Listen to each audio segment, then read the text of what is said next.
Our story begins with our protagonist opening his eyes and wondering where he was. Meanwhile, in the realm of the ancient immortals, the Lord's residence's mighty powers were released outside. A man named Jan Tian shouted, "May heaven bless our Lord's family and the birth of his only heir." Then the man told Tian that the madam had given birth and it was a boy. Tian excitedly ordered the man to quickly bring his grandson out for him to see. A minute later, Tian was happily carrying his grandson in his hands. Our protagonist, who reincarnated as a baby, wondered if it was another world. Tian looked at him excitedly and happily and called him son. But then two powerful lights came down in front of them and slowly turned into people. One of the old men told Tian that the madam had finally given birth after carrying for 10 years. The other got his permission to hold the child. But the two men were shocked to see a dragon flame near the child's chest. They knew it was the ancient divine body and thought it was a pity. In nature, various good things are influenced by the heavens and earth. This gives rise to special body types, known as the 3000 physiques. Among these, the ancient divine body ranks in the top 5. With successful training, one can fight with emperors. However, lately, the rules of heaven and earth have changed a lot. 10 chains have come down to limit the growth of the divine body. One of the men comforted Tian. He said that although it would be hard for his grandson to train, given his family's high status in the immortal realm, it won't be hard to give the child a life like that of a normal emperor. Our protagonist was shocked and wondered if this was the start of a story for a hero who doesn't do well in a manga. Suddenly, a system message popped up. It congratulated him for getting the ancient divine body system. It asked if he would like to sign in but warned that first-time sign-ins might get a big hit and a rare 5-star reward or higher. He wondered what the ancient divine body system was, but he signed in because he thought it was interesting. Then the system showed him that he had signed in successfully. So, he got an 8-star rare reward, a complete great accomplishment ancient divine body. But he wondered how he got that reward. Could it be from outside himself? Then he felt that he couldn't move his body. The two old men were shocked to see a strong light coming out of his body. This made the two men ask in a panic, "What is going on?" The chain that held him, unable to cultivate, burned and slowly wrapped around the other chains. Then one of the chains broke, and the other chains continuously broke, freeing him from being held. Tian was shocked, seeing him break the chains and release a powerful force that surrounded the realm. But Tian was even more stunned when he saw a lot of people in the fog bowing their heads to his son. After that, Tian loudly said it was a divine body phenomenon, the reverence of myriad saints, and that his grandson has the demeanor of a great emperor. This made him worriedly think it was something Tian shouldn't say. One of the men told Tian he couldn't believe that the grand ancient divine body naturally broke free from the chains. Another man told them that when the ancient dragon's nest produced long Aoshin, he was so pleased with himself, he was in for a surprise now. He was stunned with horror, knowing they were praising him as if he was invincible now, and wondered if he should keep a low profile in the future. Tian realized he hadn't even given his precious grandson a name yet and asked them what they thought of everlasting. The old men replied it was too common and too cliché. Suddenly, Jiangru, the birth mother, asked them how about naming her child Zioyao, which means free and unrestrained. Then she explained that becoming immortal is easy, but being carefree is hard. She only hoped her child would lead a carefree life in the future. Tian agreed and told them they should name the child Jun Zioyao. One of the old men told Tian not to worry because Jun Wuhui was the white gown god king, so perhaps Wuhui hadn't fallen and might be trapped somewhere. Tian sadly looked at Zioyao, who was smiling cutely, and replied that he hoped so. Meanwhile, in the Jun family's ancestral cemetery, the coffin lid suddenly moved and made a loud noise. The people surrounding it were shocked and shouted that something was wrong and that the ancestors' coffin lid couldn't hold back anymore. Meanwhile, in the realm of the ancient immortals, Zioyao was peacefully sleeping in his mother's arms. Jan told the clan elders that once the news of Zioyao's attainment of the great divine holy body spread, the consequences would be significant.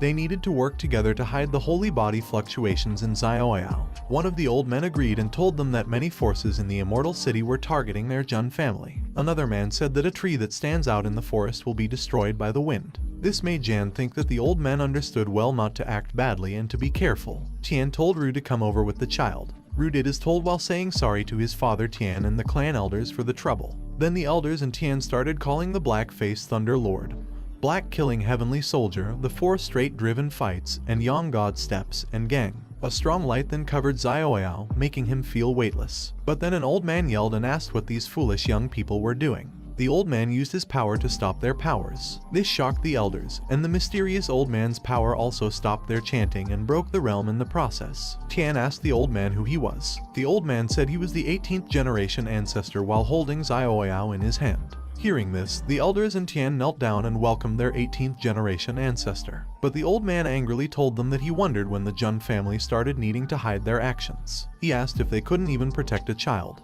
Xiaoyao wondered why there was another old man and thought they all looked the same, so he couldn't remember anymore. Tian begged the old ancestor not to be mad and said they were scared that someone would hurt his grandson in the future. But the old ancestor told them to let him see who dared to do so. He ordered them to tell everyone that he didn't mind starting an immortal battle if someone harmed the child. He would turn heaven and earth upside down with his power. This made Tian and the elders silent. They knew an immortal battle was a world war started by the Immortal Realm's Taoist tradition, a battle that would turn heaven and earth upside down with much bloodshed, and they couldn't believe the old ancestor was actually willing to do that. Tian respectfully asked the old ancestor if he was willing to risk his life to guard that child. The old ancestor simply replied, "Why not?" Even though he was aware that risking one's life was an extreme practice unearthed by top cultivators in the immortal world. This involves sealing oneself in a coffin, fully cut off from the outer world. You either break out from the coffin if you succeed or remain buried in it if you fail. Next, the old ancestor said that the great divine ancient holy body was a heaven-sent blessing for his Jun family's divine child.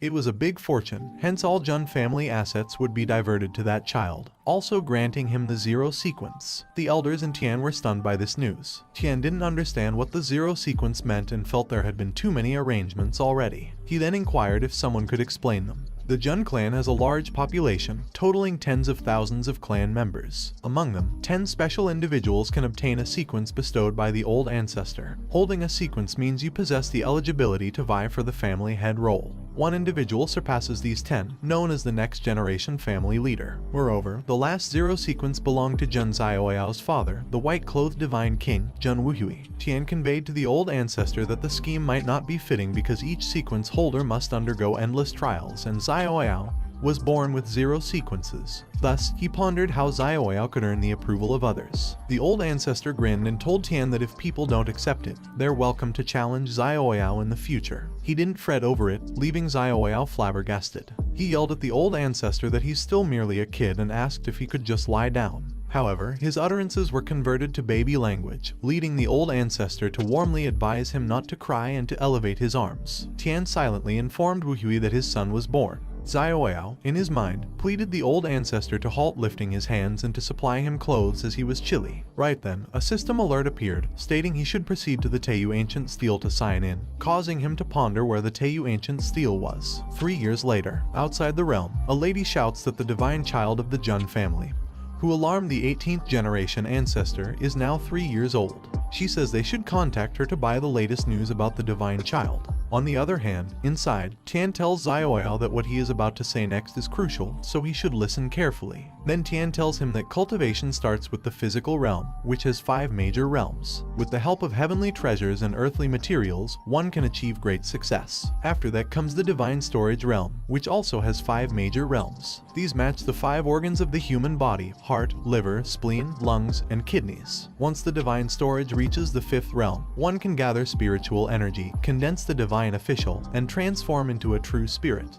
He asks his grandfather how long it takes to break through the divine storage realm. Tian replies that it takes 5 years for an ordinary person and 3 years for a genius. But for him, maybe 1 or 2 years will be enough. He asks why only 1 or 2 years when he feels like he could break through at any time. Tian tells him to show his cultivation technique, and he says alright. Then he shows his cultivation technique level to his grandfather. Tian thinks it's impressive that his grandson enters a meditative state so quickly, but then Tian is shocked to see that he directly broke through 2 realms in a row without any stop. Tian is even more shocked to see that he broke through all 5 realms. After that, he stops showing his cultivation and excitedly tells his grandfather that he thinks he has successfully broken through the divine storage realm. But he is shocked to see his grandfather lying on the ground, happy, telling him that he is impressive and his talent is extraordinary. He asks Tian if he is alright, worriedly. Tian says he is fine and just deeply moved right now. Then Tian excitedly tells him that to celebrate his breakthrough into the divine storage realms, he wants to give him a gift. He asks him what he wants, but he knows that even though his grandfather asks him what he wants, he still doesn't know that world very well. Then he remembers something and asks his grandfather if he knows what the Teiyu Ancient Steel is. Tian says that, by chance, no one knows the Teiyu Ancient Steel better than him.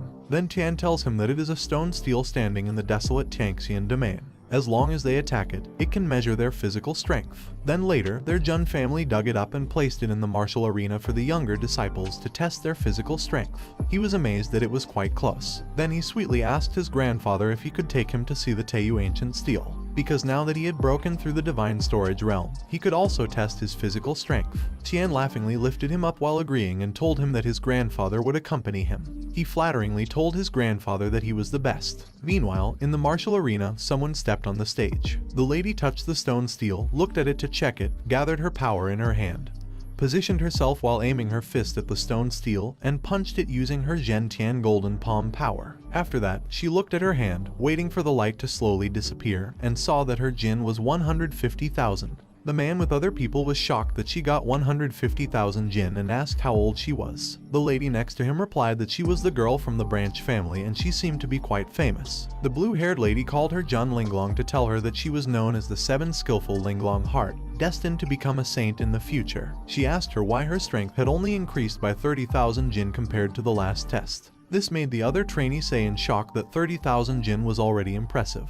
But the trainee's friend told her that the lady with blue hair was Lan Qingya, and she was the follower of the 10th ranked Jun Janjian, so they shouldn't provoke her. Qingya walked closer to Linglong while asking her why she wasn't responding. If she had nothing to say, Linglong just kept quiet and turned around to leave, making Qingya mad. Qingya shouted, telling her not to ignore her. In anger, Qingya told Linglong that she had heard she rejected the invitation from their young master Janjian. She replied that it was true and explained that since she had to choose a lord, she had to be cautious. She made clear to Qingya that Jun Janjian's strength was not bad, but he lacked generosity. Then she started to leave again, asking Qingya why he would let her come and bother her if he was generous. Qingya was about to attack her while shouting that she was arrogant and that she would teach her a lesson on behalf of her master Janjian. But Linglong just grabbed Qingya's hand before she could attack, making Qingya shake in pain. Linglong seriously told Qingya that if it was just her, she'd rather not. Suddenly, someone happily said that it was it, making the two ladies surprised. She wondered when that child appeared. On the other hand, the system showed Xiaoyao that he had arrived at the check-in location, Teiyu Ancient Steel, and he checked in successfully while he was touching the steel stone. The system also congratulated him for receiving a 6-star and gaining Divine Elephant Imprisoning Kai. Then the system showed him that the reward was being distributed.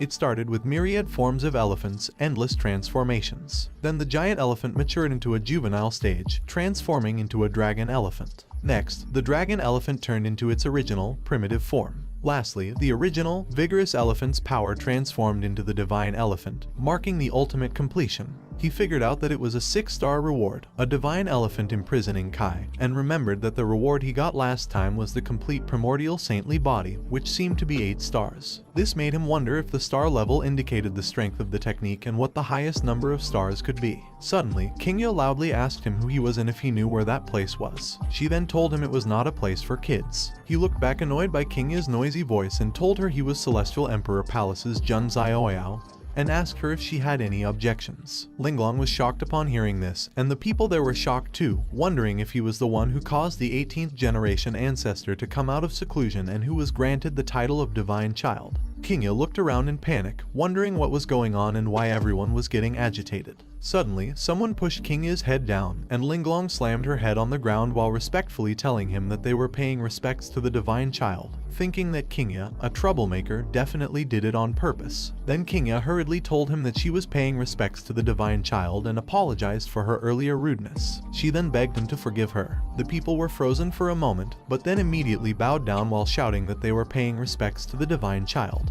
He was stunned to see them bowing down to him and disappointedly wondered what was going on. Shouldn't someone jump out to question at that point? Then he scolded them in public to establish his authority. He decided to forget about it, thinking that he had come to the Teiyu Ancient Steel that could test physical strength. If he had come that far, it wouldn't make sense not to give it a try. He focused on his body, released his Vajra elephant in myriad transformations, and began to transform it into a divine elephant that released a powerful red light. This left Linglong and Qingya stunned and shocked. When he was done, he opened his eyes and struck the steel stone. After that, the fog slowly faded away, the steel stone shook for a moment, and showed that he got 10,000 Jin. This left the people open-mouthed in shock. He thought it was amazing because, even without invoking inner spiritual energy, it still had that kind of power. He really got something good again. But then he heard someone asking if he was only 3 years old. Someone said that he had the best resources since birth. One of the people told everyone that his power was quite impressive and that they couldn't expect too much from a 3-year-old child.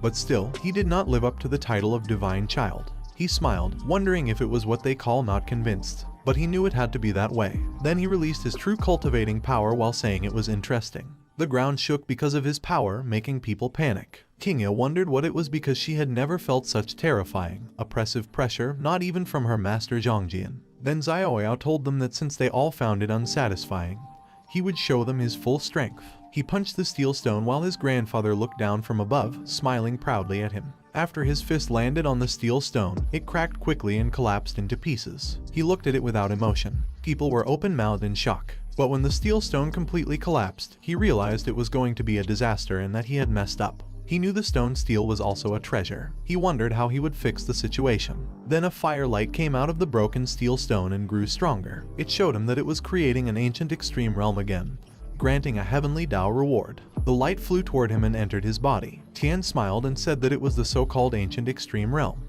He explained that in countless past eras, no one his age had a stronger physical body. Tian proudly told him he had just broken through to the Divine Palace realm and touched the threshold of the Spirit Sea realm. He really didn't know where his upper limit was. Then Tian asked him what that move was just now and where he had learned it. He said, with tears, that the Teiyu ancient steel had shattered. But Tian told him that even if it was broken, it was no big deal. He lifted one of the huge stones and asked his grandfather how he could say that.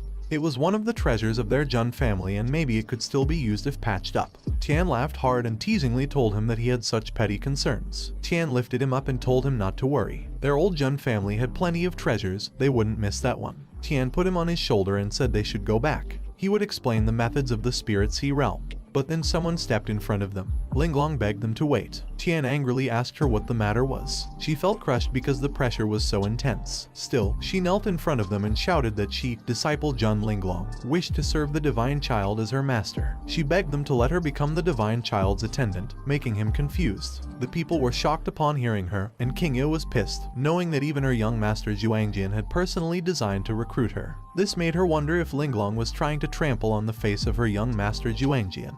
On the other hand, Xiaoyao was silent for a moment and got off his grandfather's shoulder. Then he asked Linglong why, which made her confused. Then he asked her why she wanted to become his attendant. Just now, when she knelt down, although the sound wasn't loud, he could still hear the surrounding gasps. They whispered that she was the pride of the heavens, saying she was born with an exceptional mind and senses. So if one possesses such exceptional talents and does not meet an untimely end, they will certainly become a sage. And if she is destined to accomplish great things, why does she need to follow him? But she just asked him back if he truly did not know or if he was testing her sincerity. But he was 100% and truly confused. Then his grandfather told him that Linglong is from a branch family, and as a member of the branch family, she has pitifully few resources and connections. So if she wants to rise, she must establish a relationship with the main family. Then Tian proudly told him that the little girl has good judgment because she recognized at a glance that his grandson is destined for great things. This made him realize that it was because of the family hierarchy, and he was fortunate to have been born well. Then he told her that he knew now the reasons she wished to follow him and that he can agree. However, she'll have to serve him tea, pour water, wash clothes, fold blankets, and keep him company when he was bored. This made her frustratingly confused. But when he told her that if she can do that, he'll provide her with all the resources she wants, she was happy to hear it. She swore to him that she, Linglong, was willing to follow the Divine Child through thick and thin, even unto death. He replied, "All right," and jumped onto her shoulder while happily shouting that they should return to the Celestial Emperor's palace. This made her so confused. But then his grandfather asked him if being lifted up by his grandfather wasn't special, and he replied, no, then told his grandfather to stop joking. Compared to a muscular old grandfather, a young lady is definitely better. This made his grandfather shocked and tearfully asked him what did he say. Linglong asked him if it was really okay, and he told her not to worry and that they should go. While his grandfather was sulking on the ground, Linglong just wondered if she wouldn't be kicked out of the Jun family tomorrow morning for stepping in with her left foot first. On the other hand, someone was running fast. While running, Qingya thought she must notify her young master Zhuangjian as soon as possible. Then she jumped into the center of the forest and caught her breath in relief, knowing that she arrived at their master Zhuangjian's realm. She was afraid that she'd drunk her saliva and was about to start walking when a sword attacked her. Someone told her to stop. The men in the tree branch told her that she should know that their young master was in seclusion, so she shouldn't disturb him. But she shouted at them that something big had happened. The kid called Jun Xiaoyao broke through the ancient extreme realm, and even Jun Linglong chose to follow him, so if they don't notify their young master soon. But the man with the scar told her that they should let their young master decide on such matters after he comes out of seclusion. And the other man said that he bet Kingya probably had nothing better to do than provoke Linglong and get slapped in the face. So now she is running to their young master to complain. She was pissed upon hearing the man. Then she shouted at him to watch his mouth if he was not looking for a fight. But suddenly, they felt the forest shake, and they were shocked to feel a strong aura. Then someone flew up from underground. The man smiled and powerfully looked at them. Kingya happily shouted that it was their young master Juangjian, and he had come out of seclusion. Then she happily hugged her young master and told him that he had finally come out of seclusion. He asked her if she had come specially to welcome him out of seclusion. But Kingya complained to him that those two guys earlier had stopped her from seeing him. She asked if he thought they were awful. He replied that they were indeed awful and ordered the two men to slap themselves 20 times, to which they immediately obeyed. Then he sweetly asked her who else had upset her because she looked so aggrieved. She tearfully replied that it was all because of Linglong. Then she told him that he might not know, but Linglong had started following a very arrogant brat. That brat's name seemed to be Jun Xiaoyao, and it was like Xiaoyao was tarnishing his reputation. But he just silently looked at her and attacked her, which made a loud explosion. The two men who were slapping themselves were shocked. A few seconds later, he asked her if she hadn't gone around shouting his name in front of Xiaoyao. He told her that she had really been spoiled, but she was just silently shocked and confused. Jiangyin knows that Xiaoyao is the son of the Wuhui clan uncle and the Jiang family's goddess, also quite favored by the 18th generation ancestor. So if they offend him, they might lose their 10th sequence position. Jiangyin knows they have to go apologize. Meanwhile, in the Celestial Emperor's place, Tian was angrily looking at Xiaoyao, who was trying to avoid his grandfather's gaze. Tian sulkily told him that their Xiaoyao, at a young age, turns out to be quite the charmer and that now he has got a young lady. He doesn't need his grandfather anymore. He sweetly asked his grandfather how it could be and that he'll always be his grandfather's dearest little treasure. Tian pushed him away while telling him to stop being canny there and reminding him that he was asking him what's the technique he used today by the Teiyu ancient monument. He hesitantly replied that, by a bit of a marvelous chance, it was called Divine Elephant Imprisoning Kai, but his grandfather told him that he had never heard of it. So he explained that it was a very powerful technique and it said that when mastered, he can transform into an ancient divine elephant, even summon the gates of hell, and command the demons of hell to fight for him. Tian was shocked that it was that powerful and asked him if isn't there a risk of demonic possession.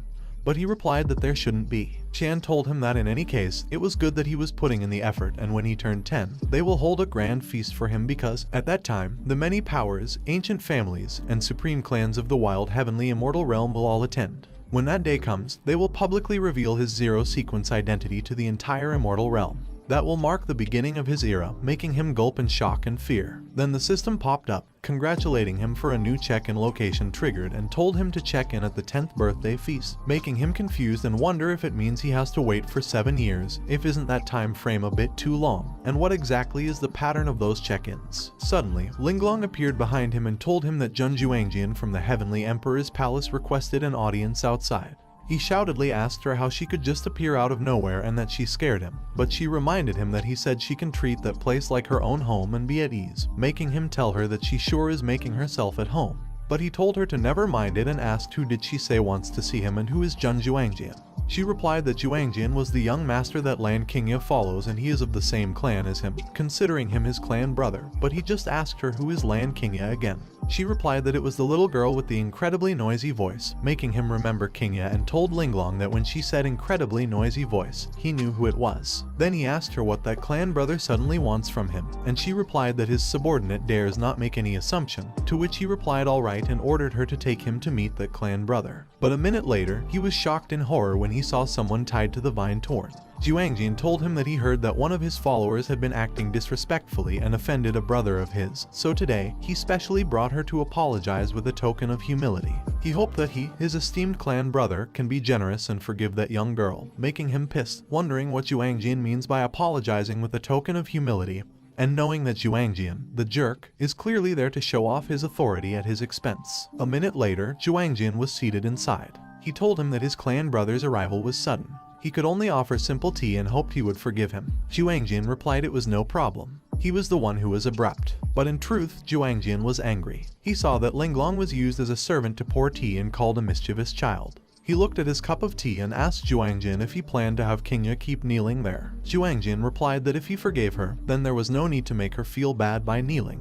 He slammed his cup of tea back into its pot. He told Juangjin he might be misunderstanding. He never holds grudges for long. If someone offends him, he strikes back right away. So, he didn't need to please him with fake apologies. This made Linglong laugh, though she tried not to. She cleared her throat and excused herself. She told them to go on talking. This made Juangjin angry. He told him it seemed his clan brother was not happy with his apology. So, there was no need to keep Kingya around. Then he attacked Kingya from behind with his blade. This made a loud noise and destroyed the realm. Luckily, Linglong grabbed Kingya in time. She said it was all very crude. She asked Kingya if this was the Jun Juangjin she had been so worried about. Kingya stayed quiet, but Juangjin heard it and got angry. Xiaoyao told Juangjin he was acting too fast right in the Heavenly Emperor's palace. He asked if Juangjin was trying to provoke him. Juangjin was scared and said it was a misunderstanding. He was the divine child of the Jun family, so why would he dare to offend him? Xiaoyao asked Juangjin if he really meant it. Then he turned the table upside down and told Juangjin he somehow didn't quite believe him. Juangjin was shocked by his action, but he was mad that Juangjin had come into his territory to discipline his subordinates. He even wanted to kill someone in front of him, making him wonder who he was trying to scare, because he knew that if he were really just a 3-year-old, he might have been scared. Sadly for Juangjin, he had messed with the wrong person. Juangjin was thrown due to his attack and was shocked, wondering if it was the strength of a 3-year-old. He got down on the floor and asked Juangjin to confirm that he hadn't lied to him, because if need be, he could fight back on his own and didn't need someone else to do it for him. Then he jokingly told Juangjin that the weather was good today, so they should have a little spar to grow their brotherly bond, and asked if he was going to back out. Juangjin was mad hearing this and thought it was going too far, but he told himself to calm down and not let a 3-year-old provoke him. So he told him that since his clan brother wanted to spar, he would do it. But he was older than him, so he'd only use 30% of his strength. If he could beat him, he'd give him that Yuantian's supreme command. But if he couldn't win, he should say sorry for his proud behavior. He was confused about what Yuantian's supreme command was. But then he heard Linglong telling him in his mind that it was good stuff. Since Juangjin had offered it himself, he shouldn't be shy and should beat Juangjin up to get the token, because that token might be tied to a legendary supreme secret treasure. He asked her to tell him more, and she explained that the term supreme refers to those who stand at the top of the ancient immortal realm, eternal and unbreakable. Then she told him to think about how many good things would be in a secret treasure left by such a strong being. He smiled and said that was how it was. He then creepily told Juangjin that he was very generous and thanked him for it, making Juangjin shocked and shaky, thinking that the divine child of the Jun family might just be a money grubber after all. A few minutes later, Juangjin wondered what was going on and what exactly happened. He knew that he was the highly esteemed 10th sequence of the Jun family, a universally recognized genius, which made him wonder why he was being suppressed by a 3-year-old and thought that the was Xiaoyao twisting and turning is so disgusting. Xiaoyao excitedly told Juangjin to hang in there, making Juangjin pissed that he really want to beat Xiaoyao up black and blue. Then people appeared in their surroundings to check what was going on and saw that the 10th sequence Jun Juangjin and the divine child Xiaoyao had a spar. One of the men shouted that the divine child was just 3 years old and it was bullying. But the other man told him that it was hard to say because up until now, Juangjin has been the one being suppressed. Juangjin relaxed his body, thinking that he can't let Xiaoyao lead him by the nose. Then he released his power, thinking that since Xiaoyao was designed as the divine child by their 18th great ancestor, Xiaoyao naturally had exceptional abilities, so he figured out that he had been too arrogant and should take that more seriously. The people around them were shocked to see that Juangjin activated the Purple Emperor's sword technique, making them ask if Juangjin really needed to use it against a 3-year-old and think Juangjin really couldn't take a loss. Hearing them, Juangjin was pissed and told them in his mind that they have no idea how weird that kid was while he was telling Xiaoyao to be careful not to get hurt. Then he jumped towards Xiaoyao to attack him with his sword. Linglong, who was watching them, knows that the Purple Emperor's sword technique is considered an advanced technique even within the main lineage of the Jun family. 9 sword auras intertwine into a net, blocking off all escape routes for the opponent, making her think that Juangjin is aiming to finish that spar off seriously, but she thinks it doesn't really matter. Xiaoyao lifted his hand forward to meet Juangjin's attack. Then he simply tapped Juangjin's hand, which made Juangjin ungrab his sword, making him panic and look at it in horror. Then he told Juangjin that he always felt that his clan brother was weaker than he had imagined. Then he kicked Juangjin's face, which made a loud explosion and teeth flying into mid-air. Juangjin looked at his flying teeth, wondering wondering if it was his tooth and why his tooth was flying in the sky. Then he collapsed, wondering what had happened. Xiaoyao grabbed the supreme token and told Juangjian that he would take it. Suddenly, the system showed that it had detected the key item and that he had a new check-in location. It then told him to check in at the Yuantian Supreme Secret Cache, making him say that it was really an unexpected delight. On the other hand, Linglong told Qingya that the man on the ground was Jun Juangjian, the one she always talked about. Neither Juangjian's skills nor his character were impressive, but she was never that smart to begin with. She reminded her not to be fooled by people like him. Qingya snatched back her hand while shouting that it was enough and that she didn't need her pity. Then Qingya turned around to leave. She said Jun Juangjian, Yung Linglong, and Jun Xiaoyao's names, but before she left, she tearfully shouted to them that she would make all of them with the surname Jun pay the price. Linglong frowned in confusion. He told her that she sure knew how to talk, no wonder people disliked her. She asked him if she wasn't just telling the truth, but he just frustratedly told her that if she got beaten up outside someday, she shouldn't come looking for him because he didn't want to deal with it. This made her more confused. Summer passed by in that noisy and bustling manner. Autumn leaves fell, winter awakened, and spring blossoms bloomed. Unbeknownst to them, time had cycled through another 4 seasons. 7 years later, a little girl happily shouted that she had finally arrived. People in the street were happily walking and chatting. The little girl and her sister excitedly asked if it was the Jun clan's divine island because it was so lively and it would be nice to meet some cute little ones. On the other hand, inside the realm, the speaker announced to everyone that Daoji Tianzong was there. He presented 9 volumes of Taoist scriptures as a gift for the divine child. Day in Holy Land was there too, offering a bottle of spirit jade marrow and 100 pieces of top-quality divine origin for the divine child. The princess of the great merchant dynasty was there as well, offering a precious treasure, a map of mystic mountains and rivers. Meanwhile, 2 men were walking up the stairs, each holding something in their hand. One of the men told his friend to be careful. They were carrying the formal attire for the divine child's 10th birthday banquet, and should not ruin it. His friend happily said that many noble families and clans were there to celebrate the divine child's 10th birthday. It was a grand occasion. When asked why he was happy, as they were not there for him, his friend replied that he was just sharing in the glory. He added that their divine child had been extraordinarily talented from a young age. With that retreat, he might even break through to the true spirit realm. A moment later, the 2 men arrived at their destination. One of them respectfully welcomed the divine child as he emerged from seclusion. He told Xiaoyao to bathe and change into his attire for the 10th birthday banquet. But when Xiaoyao did not answer, the man opened his eyes in confusion.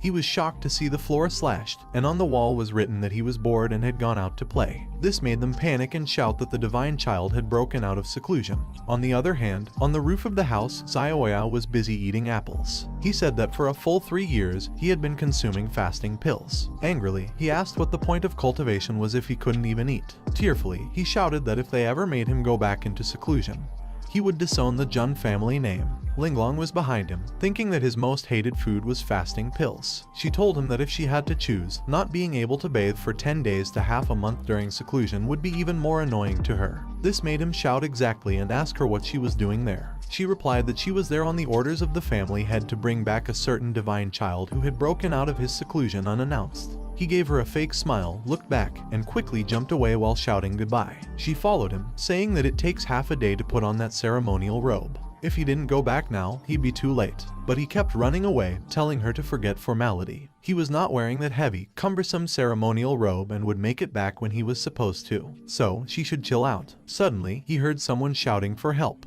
Confused, he stopped on the roof of one of the houses and saw people gathering around. The little girl angrily asks the man why he is screaming and calls him an ugly monster. Then she shouts at the man that he was the one who hurt little Gray's tiny foot first while showing her bird. The man replies that he has already apologized, but the little girl angrily asks him what good does apologizing do when her little Gray's talon is fractured. The other man panicky tells the little girl to calm down and asks if they can't work that out amicably and what kind of compensation she needs to let his young fellow off the hook. But the little girl gets angrier and asks the man who cares about his compensation and what if he takes her for a low-life scammer. Then she angrily shouts that the man broke her little Gray's leg, so she'll break one of his legs to make it fair. This makes the man fearfully ask her to spare him. Xiaoyao, who is looking from above, wonders where that unruly brat comes from and how dare she bully people on his Jun family's territory. He knows that judging by the aura, that little girl is also a cultivator. While he tosses his hidden weapon, a leftover fruit core, he throws it toward her thinking he should teach her a lesson.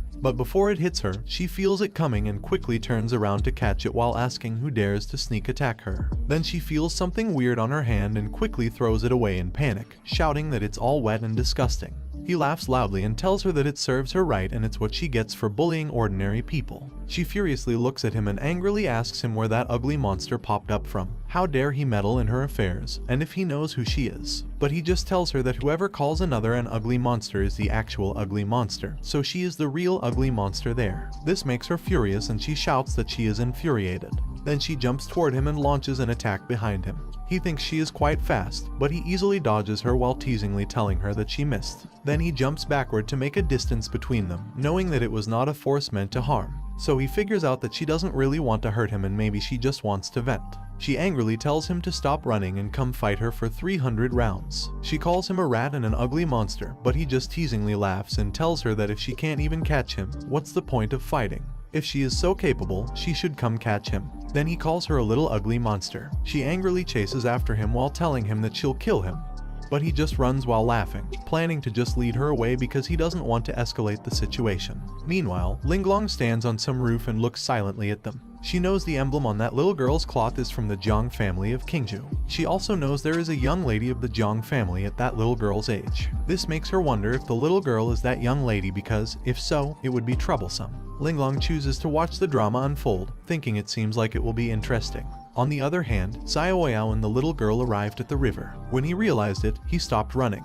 The little girl shouted at him to stop right there. This made him see that she could actually keep up with him, meaning she was no ordinary little girl. She was tired and sweating but still told him that until she gave him a good beating today, he shouldn't think she, Zhang Luoli, would let it go. He sighed, thinking he had just wanted to help someone out. He didn't expect it would lead to such big trouble. He wondered how he should wrap it up. Just then, a firework appeared in the sky. It got their attention, and he realized his 10th birthday feast was about to start. So he said sorry to Luoli because he was pressed for time and couldn't play with her anymore. She was confused, but he lifted his hand, gathered some power in it, and made a bright light in front of her. This made her not notice that he was running away. A moment later, nightfall arrived at Sky Emperor Palace. Then the host announced that the Jiang family from Qingju had arrived. They offered 1 ancient sacred weapon, 3 undying elixirs, 100 top-grade sacred pills, and 1,000 pieces of premium divine essence. This made the nobles shocked because of the generous gifts. They said that, after all, the Jiang family had been connected with the Jun family for generations. The Jiang family could be considered the maternal side of the Jun family's divine child. Then someone entered the room. This made the nobles think that the beautiful lady in white must be Jiang Shengyi, the divine maiden of the Jiang family with a predestined Taoist constitution. The little girl beside her must be the jewel of the Jiang family, Zhang Luoli, who has a spiritual Taoist constitution. One of the nobles noticed that Luoli seemed not very happy. A man replied that it said Luoli is betrothed to the divine child of the Jun family. Kids will be kids, so they must feel awkward. Young people nowadays all talk about romantic freedom. Shengyi asked Luoli if she had hit a snag and told her they should see if she dared to run around next time. But Luoli angrily replied that if she caught that ugly creature again, she'd give him the thrashing of a lifetime. Before, her sister found him hanging from a tree. Her gray bird asked her if she was sure she could beat him. Her sister reminded her that if it weren't for that young hero with good intentions, she might not have made it to the Jun family's divine child's 10th birthday party in one piece. She said it was annoying and asked her sister why she was against her. Then someone happily called Luoli and said it had been a long time since they last saw each other. They asked how she had been recently. Luoli apologized to the little man and asked who he was. The little man panicked and asked if she had forgotten.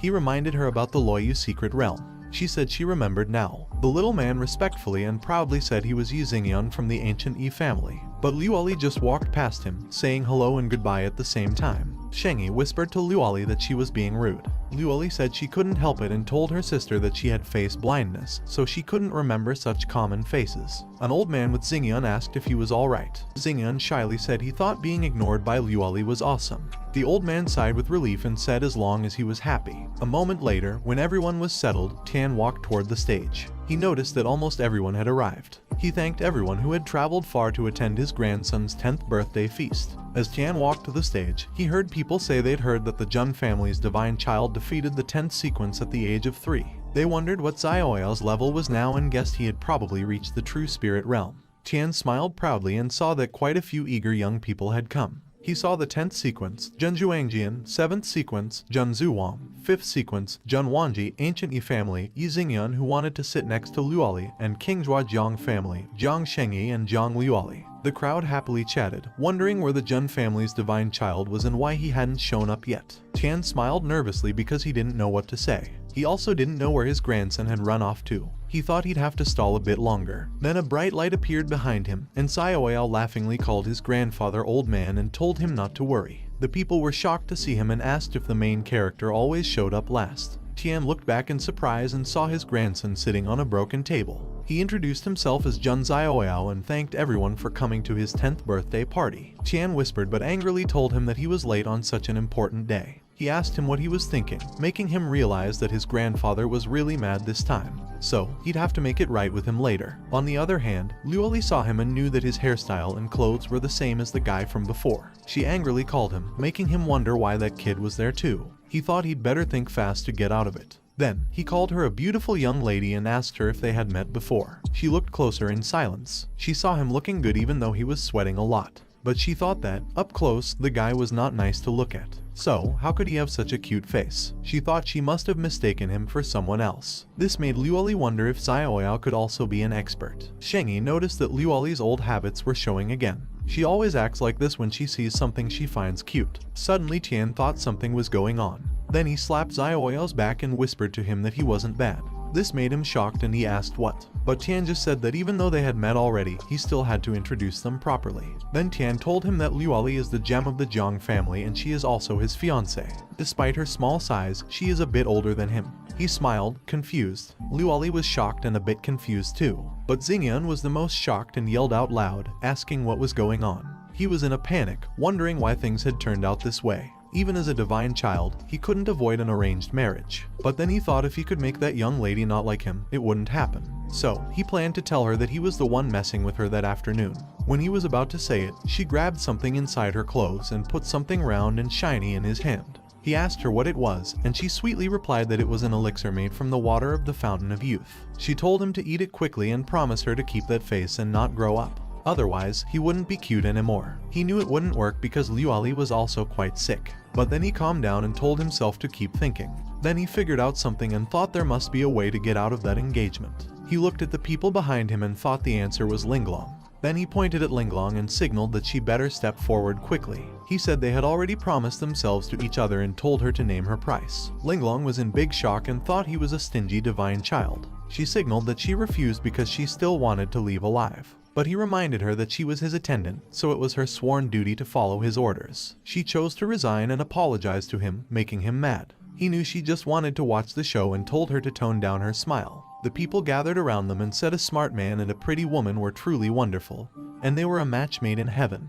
He smiled but wondered if any of those people thought that he was still just a 10-year-old child. He hoped that someone would break that progression. Then someone slammed a hand hard on the table. Xingyun shouted that he did not agree with the marriage, making him so happy that he had tears in his eyes. The old man with Xingyun told him not to mess around, but he made clear that he wasn't messing around. Tian yelled that it was foolish and asked when it would be their Yi family's turn to meddle in the Jun family's marriage. But Xiaoyao stopped his grandfather and walked closer to Xingyun. He then made a respectful gesture and politely asked Xingyun for his name. Xingyun said his surname was Yi and his name was Xingyun. Xiaoyao smiled and told Xingyun that, since ancient times, for something like wife kidnapping, one had to show strength. Xingyun was shocked and asked him if the Jun family's divine son wanted to compete with him. Xiaoyao smiled and nodded in agreement. A moment later, outside the palace, the nobles couldn't believe that the Jun family's divine son and the Yi family's young master were about to fight. They thought there would be a good show to watch. On the other hand, someone told Zhu Wang that he heard she had come out of hiding just to attend Xiaoyao's 10th birthday. She replied that after all, that clan brother had defeated him at the age of 3, so she was a little curious. This made Zhuangjian mad, but he knew that compared to Zhu Wang,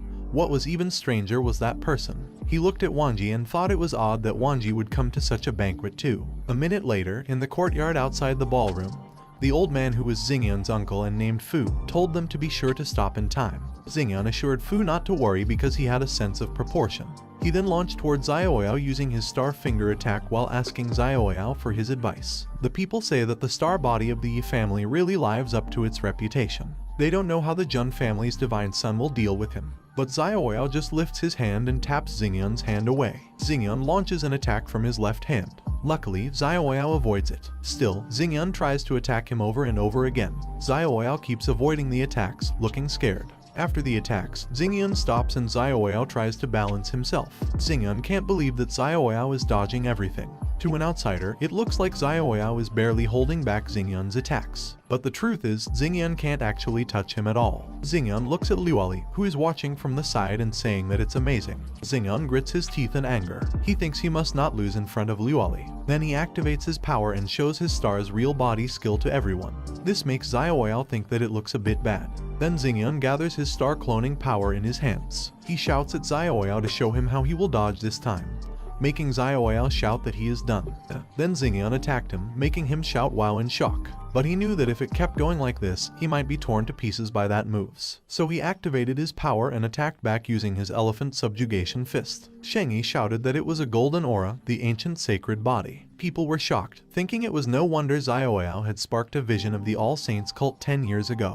But one of them asked if there weren't rumors that the ancient body had become a useless body. The man replied that he was afraid the Jun family spent a lot of resources to help Xiaoyao break some shackles. Even so, the road of the ancient sacred body is not long. Xingyun and his power met in the center, but he got thrown in mid-air. This made Xingyun confused and Tian shocked in fear. He fell hard on the ground, making everyone there freeze. But Linglong frowned in confusion while he was coughing out blood. Fu shouted in panic and immediately rushed towards Xiaoyao, asking Xingyun how he could do it to a 10-year-old. He replied that he didn't, because at that time, Xiaoyao winked at him, which made him confused. Then Xiaoyao slowly took his power back and purposely threw himself away, making Xingyun realize that he did it on purpose. He coughingly grabbed Fu's clothes and told Fu not to be hard on Xingyun. After all, it was the competition that he suggested, and Xingyun's cultivation is unparalleled. So he was defeated, and, as they all know, the ancient sacred body is indeed a useless body. His skills are not good and he didn't want to ruin Luoli's future. It was best to end the engagement between them. This made his grandfather mad and he told him to wait. Luoli was mad too, knowing that he was just trying to get rid of her. Then Luoli called him brother and told him to rest assured.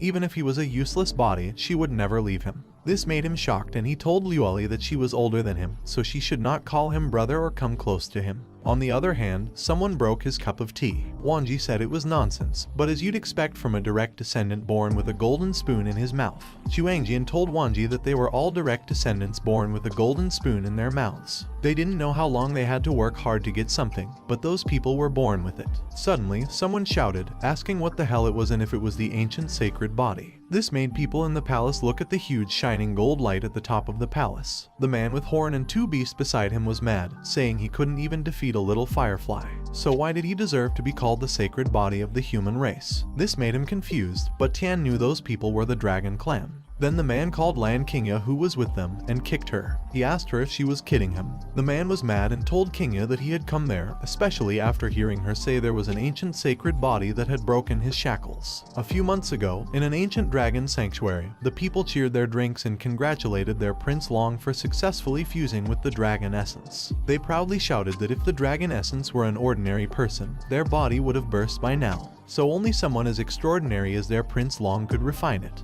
The ancient dragon prince, Long Heoshan, asked them what is one dragon essence when his elder brother has already fused and refined 3. He shouted that sooner or later, he'll be just like his elder brother, making his people wish him to achieve great things soon. The ogre asked the chicken man what dragon essence is, and the chicken replied that dragon essence is the flesh and blood left behind by a fallen supreme dragon. Inside it are various talents, divine abilities, and rune imprints, so it is a special treasure in the world. The ogre happily said that it was so cool and asked if they could use it too. But the chicken man replied no, because a single drop would make them burst and die. Then a lady said that being happy with just merging a single dragon essence is silly when you consider that the neighboring Jun family has made a divine child that has been worshipped by 10,000 saints. One of the men angrily asked who was talking so boldly. A minute later, Qingya was thrown hard on the ground. A lady asked her who dares to be so proud and how can a mere human come to the ancient dragon sanctuary and act so wild. The man who captured Kingya asked Long if they should cook her for their friends to enjoy with their drinks, but Long said no and asked Kingya what she had just said about the Jun family. Kingya lifted her head, knowing that the ancient dragon sanctuary has a problem with the Jun family, so she thought coming there was the right choice. Then she told Long that Xiaoya was sending out sword-given invites to all the big families in the vast sky realms for his 10th birthday party. She told everything to Long, but Long's people laughed hard and said that it might have been a treasure a few thousand years ago, but now it's a useless thing. They asked how Xiaoya dares to invite the big families from all around with just it. But Long told his people to be quiet and asked Kingya how such a useless thing could get the Jun family's focus. She said that the ancient sacred body is seen as a useless thing because it's held back by the heavenly Tao. Then she asked him what if Xiaoya breaks those shackles. Back to the palace, Kingya held her injured chest and called Long a wretched dragon brat while falling.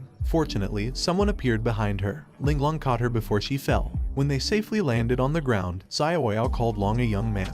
He told him that he had brazenly beaten up a Jun family disciple on Jun family's territory. He asked if that wasn't going too far, but Long just teasingly asked him what he was talking about. He told him that Kingya was his female slave, so, naturally, he would treat her however he saw fit. This made Kingya pissed, but she told everyone that she was the young dragon master's female slave. This made Linglong look at her in shock. Someone broke a glass cup and Juangjian was shocked. He wondered how dare Kingya bring someone from the ancient dragon sanctuary to disrupt the grand banquet of the Jun family. He knew it was a slap in the face to the Jun family. Also, he knew that if it was investigated, even his status wouldn't be spared. Xiaoyao asked if she was really a female slave. It was strange that a fine young lady chose not to be one. Instead, she became the slave of a young dragon person. But he happily said that he got it. She must be one of those people obsessed with good fortune. This made Linglong and Kingya look at him in a daze and confused. Then he cleared his throat and ordered Linglong to take Kingya away first. She obeyed while he was embarrassed because it became awkward. Then he told everyone that his grandfather always said that their relationship with the dragon clan had never been good, especially after his father, Jun Wuhui, skinned and deboned a dragon sovereign. So, the dragon clan considered their Jun family to be mortal enemies. Then he uninterestedly told Long that if he wished to retaliate, he should come at him directly. Targeting women that way to humiliate the Jun family was despicable. Not only did it lack dignity, but it also made him look like trash. This made Long glare at him in anger, but he just continued to tell Long that it was no wonder he had been looked down upon all those years. Two of Long's people immediately launches toward him to attack him. They asked how dare he insult the young dragon master, but he didn't move away. He simply told them that the insolent ones were their lot. Then someone punched the enemy man in the face and attacked the lady dragon with sharp ice. The two enemies were thrown back to Long's side. The people who attacked the enemies were Juangjian and Zhu Wang. He told Long that it was the Jun family and they did not tolerate uncouth behavior from their county bumpkins there. When the two beasts jumped to attack Xiaoyao, Juangjian immediately jumped forward. Knowing that Kingya was invited by him to the Jun family, he must find a way to handle the matter. Otherwise, he'll be the one who will be punished. Then he used his Rising Sun 9 sword, 10,000 Swords Origin Slash to attack one of the enemies. On the other side, Zhu Wang activated her Ice Heaven Snow Lotus and ordered it to devour the other enemy. As the story goes on, the two enemies are thrown back to their young master Long's side. Then Zhu Wang says that her Jun family is not something any Tom, Dick, or Harry can challenge. The people were shocked to see the 10th and 7th sequence members of the Jun family. The two attendants behind the dragon prince from the ancient dragon sanctuary are also descendants of ancient royal families. Yet they were so easily defeated before the Jun family rankings. The other fearfully, but proudly, says that with such formidable strength and still not even in the top 5, they wonder what monsters occupy the top 5 of the Jun family ranking. Long looked at his collapsed and injured people and furiously glared at them. Then he told them not to be too arrogant and attacked Juangjian, who was in shock and got hit by his attack. Juangjian knows that it is the dragon clan's great divine power intercepting the dragon's hand. But then Long angrily asks them how dare they belittle him. Then he attacks Juangjian while shouting for him to die. But fortunately, Zhu Wang points her sharp ice behind Long and told him not to be reckless. Long just angrily looked back and asked her how dare she interfere. Then he appeared in front of her to attack. But Xiaoyao appeared forward and caught Long's attack for Zhu Wang. Long was shocked and confused to see that Xiaoyao simply just held his hand. Zhu Wang was shocked to see the divine child in front of her too. He uninterestedly looked at Long and easily squeezed Long's hand, making the bracelet break in the process. Long grits his teeth in pain, but before he can react, Xiaoyao launches an attack and punched his face. Long was pushed back because of it, but managed to compose his balance. Long's mouth bled, but then smiled and asked if it was it. then laughingly asked if it was the ancient sacred body that had broken its shackles. Xiaoyao told his clan brother and sister to step back because that young lizard was there for him. They both tried to reason, but Tian shoutingly told them that there were no buts. When Xiaoyao said to step back, they should step back. Then Tian happily says that today is that young man's 10th year feast, so they should let him personally entertain their distinguished guests. He looked at Long, who was positioning himself to attack. Then they both jumped up and attacked each other. He smilingly looked at Long, who was smiling back at him. Then they attacked each other continuously and speedily like they were just playing around. Xingyan was shocked to see that they were so fast that he couldn't even keep up with their movements. This made him realize that no wonder he couldn't touch Xiaoyao before. Fu told Xingyan not to blink and to stay focused because the real competitors at the pinnacle of that era were not prodigies like him. But those monsters, and such monsters, were right in front of him now, so he shouldn't miss that opportunity to witness their might. Long activates his Dragon Fist, and Xiaoyao activates his Monarch Seal skill. Then, they both release it at the same time to attack each other, causing a huge explosion.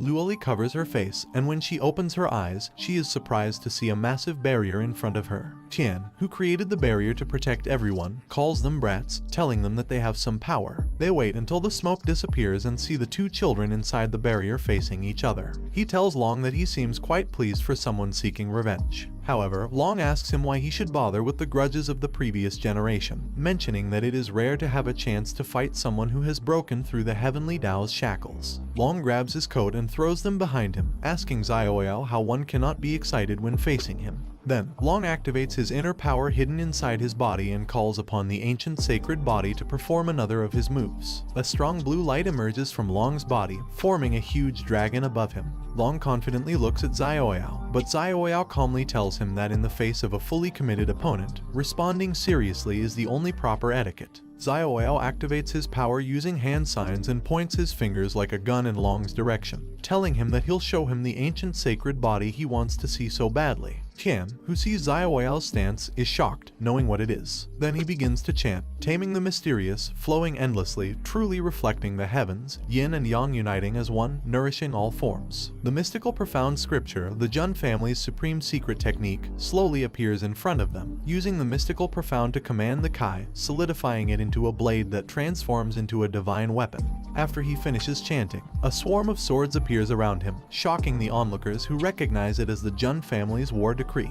Someone shouts that rumors say that when that decree is fully mastered, the spiritual Kai can form thousands of divine weapons, capable of splitting the heavens and obliterating the earth. He releases his swords to strike Long, and Long retaliates confidently, telling him to bring it on. Long's dragon flies directly toward him, but his swords hit it continuously, making it shatter into pieces and disappear in front of its master. Long sweats, realizing the prowess of the ancient sacred body. He then uses his war decree together with his dragon slayer power to attack Long. Long gets hit, and as it hits him, he stands still. However, Long eventually kneels on the ground, defeated, and questions if there will come a day when he can reach such a realm. The ground in front of them is destroyed because of Xiaoyao's power, but he simply turns around, raises his fist proudly, and smiles at his grandfather. The people realize that he is worthy of being the divine son of the Jun family, acknowledging him as a true genius. They congratulate the Jun family for gaining another prodigy. Tian proudly smiles back at him, but then Tian's expression changes to panic when he sees Long above Xiaoyao, ready to attack. He looks back confusedly, but then blood splatters everywhere. Before this, Long hears someone telling him to stand up because he can't lose. Then he jumps to attack Xiaoyao while someone tells him that he can never lose to the Jun family. He cuts Xiaoyao's back using his sharp claws. However, Xiaoyao looks back unscathed and sees Long with damaged claws and glaring at him in anger. He immediately turns around and kicks Long in the face hard while asking Long what he is doing. He is surprised to see Long's eyes and mouth drooling while calling him foolish. Then Long activates his breakthrough, releasing a strong power, pushing back Xiaoyao a little. The man asks if the dragon's son Long Yuan had forcibly broken through the Divine Sea realm, but they know that it would make Long's realm very unstable and wouldn't be beneficial for Long's future, making them wonder why Long does it.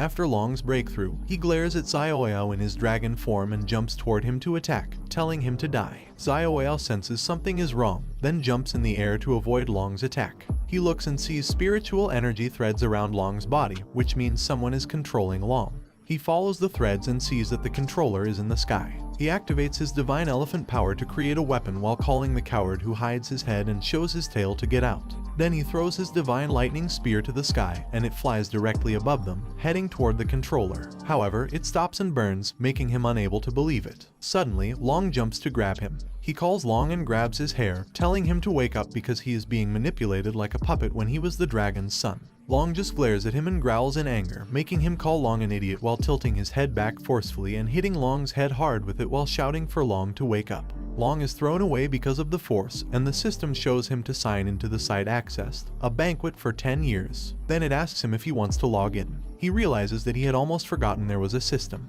He quickly clicks yes, and the system shows that he has signed in successfully, congratulating him on receiving the 7-star reward, Supreme Bone.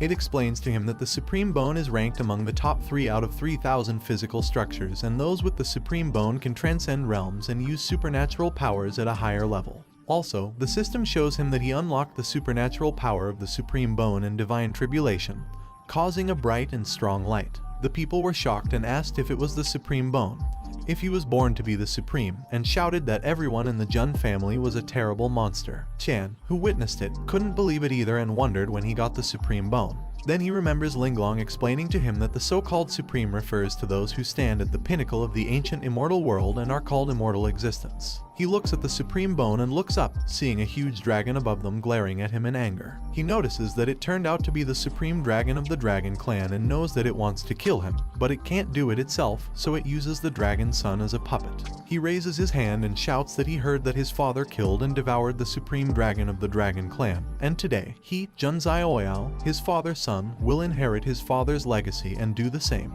Then he activates the Divine Tribulation while telling the dragon that he will destroy it there, calling it a bird that hides its head and exposes its tail. The strong light comes out of the sky and hits the dragon. It shouts that the light burned its scales and shows itself in disbelief that Zioyao could actually force him to transform into its true form. The people are shocked to see the Supreme Dragon from the dragon's ancestral nest and realize that the son of the dragon dared to come to the Jun family and provoke them because there was a Supreme Dragon behind him. In other words, the Jun family's divine son had grown into the spiritual sea realm, making them wonder if something like this happened tens of thousands of years ago. However, he calmly calls the dragon a coward, telling it that it finally came out. The dragon tells him that his bravery is commendable and suggests ending the matter there. However, he laughingly asks the dragon what he meant by ending it there when he came to provoke the Jun family first, and then used despicable methods against him. He angrily tells the dragon that it was audacious to expect him to back down with a few casual words, making the dragon ask him what he wants. He asks the dragon if it isn't clear enough from what he said that today he will follow in his father's footsteps and slay the dark dragon there. The dragon furiously asks how dare he and uses its power to attack them. The youngster is down on the ground because of the pressure the dragon made, but he stands strong and looks at the dragon without care. The dragon can't believe that a mere spirit real youngster could withstand his dragon's might. Then a man positions himself, and Wanji releases his thunder power to attack the dragon. Someone grabs Wanji's shoulder to stop him, and Wanji looks at Tian confused. Tian shakes his head to tell Wanji no. Suddenly, the ground shakes uncontrollably, and someone asks since when does a lowly quasi-supreme think they can dare act wildly in his Jun family's territory. They are all surprised, knowing who the voice belongs to, and the dragon realizes that it is not good for him. Then a strong light comes out of the Jun family's realm and flies straight into the dragon, making the dragon shout in pain. The dragon's arm is cut off by the strong light, and it drops to the ground. The people can't believe that the Supreme Dragon's arm was severed so easily. Zioyao looks back and is surprised to see someone grabbing Long by the neck while telling the dragon that he could have taken that youngster and left in peace, but he chose to act against the Jun family there. The Juns are shocked to see their 18th ancestor, and the dragon tells the 18th old man to stop and asks if he dares to kill Long. However, the old man tells the dragon that it is not just Long because he is next. Zioyao tries to tell his ancestor to wait, but the old man snaps Long's neck and tells him that since he is there, he might as well stay. The dragon furiously calls the old man a madman and asks if he is trying to ignite an immortal war between the Jun family and the dragon's sanctuary while flying toward the old man to attack. The old man raises his fingers and tells the dragon that it is so verbose, and attacks the dragon with it while asking if it thinks an immortal war phases them when the Jun family has reigned supreme in the celestial realm for ages, and they have never cowered before anyone. The dragon got electrocuted and fell down on the ground. The witnesses recognize it as the Lu Celestial Sword technique, the dragon slaying technique. The 18th ancestor calls Tian, surprising him, and orders Tian to roast the black dragon for their guests, to which Tian excitedly replies yes. One of the men asks if they are actually being served the supreme dragon of the dragon sanctuary as roasted meat, and if they are truly expected to partake. The other man replies that if they eat, they offend the dragon sanctuary, and if they don't, it's a slight to the Jun family. Suddenly, the 18th ancestor tells everyone that he presumes everyone present knows that the Jun family has the 10 great sequences, each an unparalleled prodigy. Above the 10 great sequences, there is one more position, defeating the prince of the dragon sanctuary single-handedly and standing against the quasi-supreme dark dragon. Sacred child Jun Zioyao is undoubtedly the Jun family's new Zeroth sequence, making Wanji clench his teeth in silence. People around think that Zioyao possesses the unshackled sacred body, and being in the spirit realm, forces the quasi-supreme to show himself.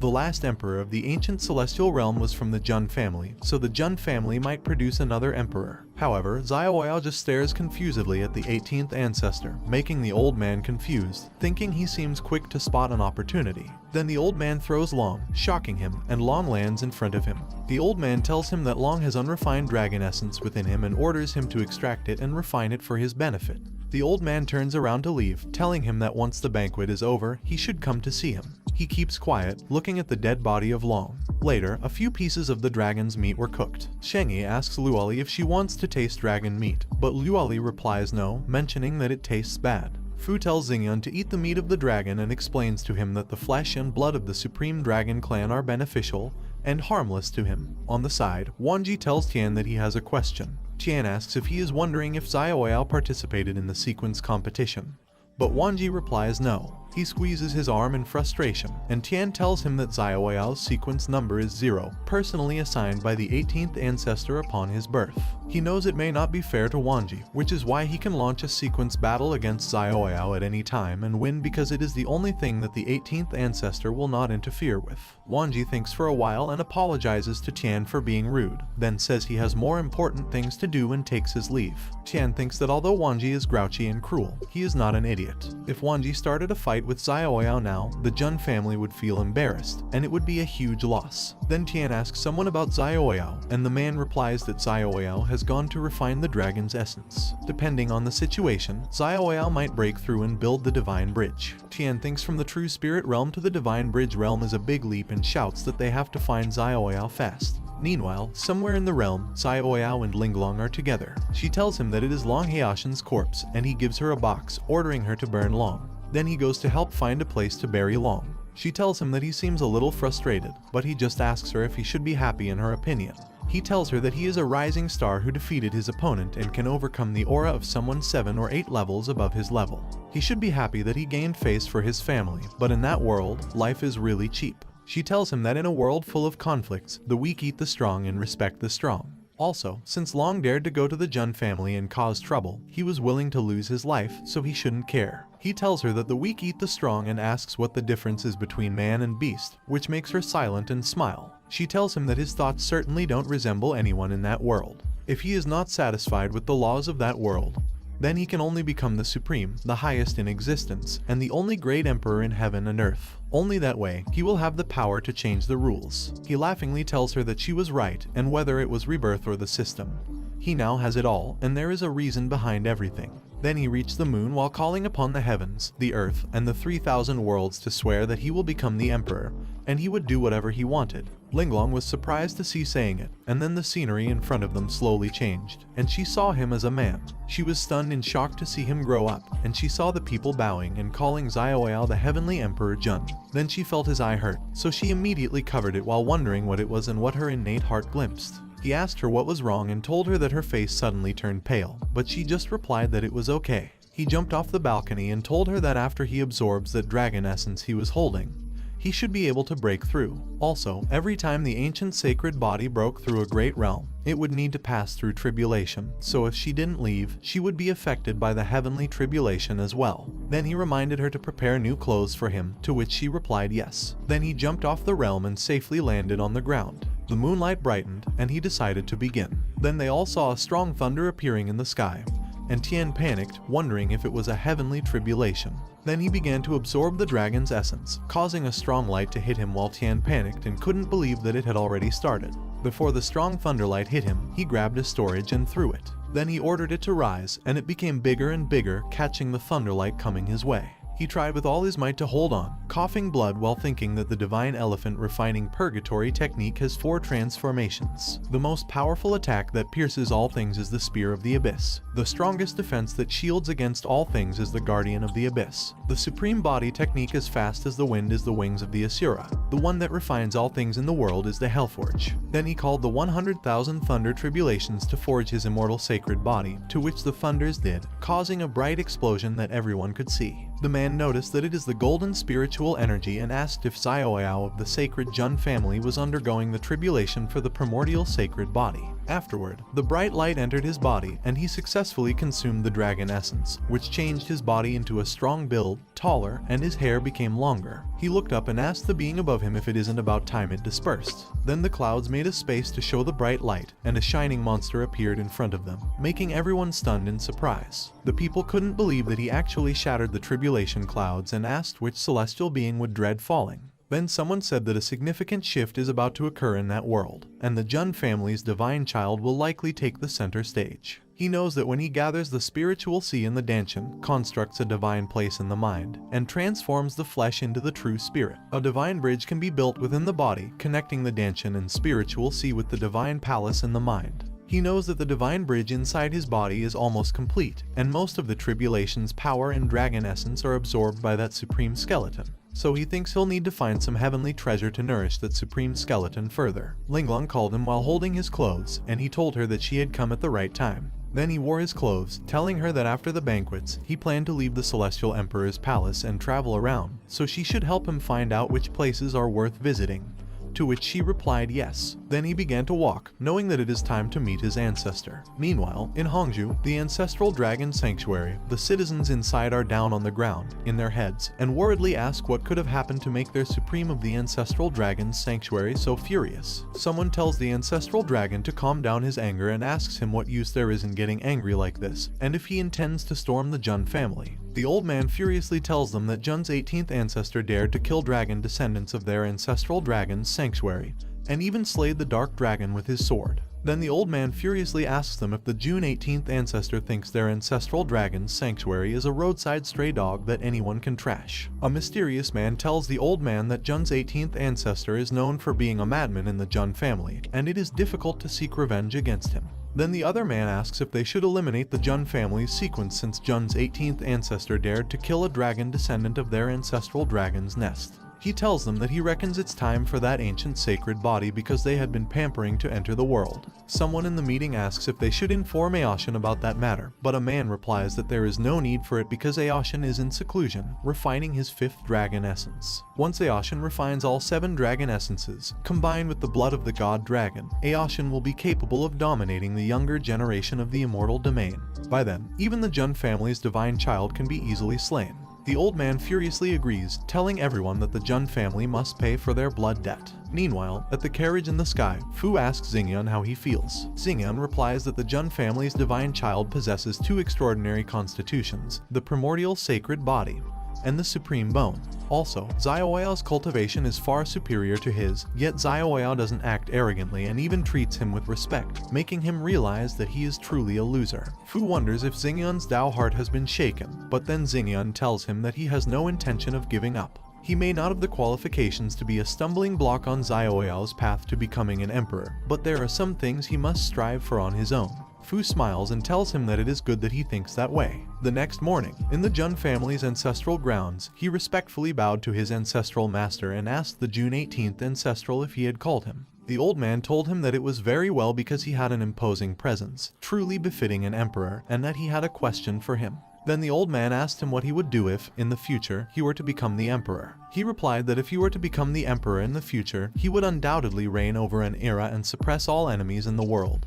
defeating every foe of the age. However, if that was all, it would be too boring because every emperor from ancient times to the present has been able to achieve it. The old man stared at him in silence, and he continued by saying that if he became the emperor, he would create an era that would shake the past and astonish the present.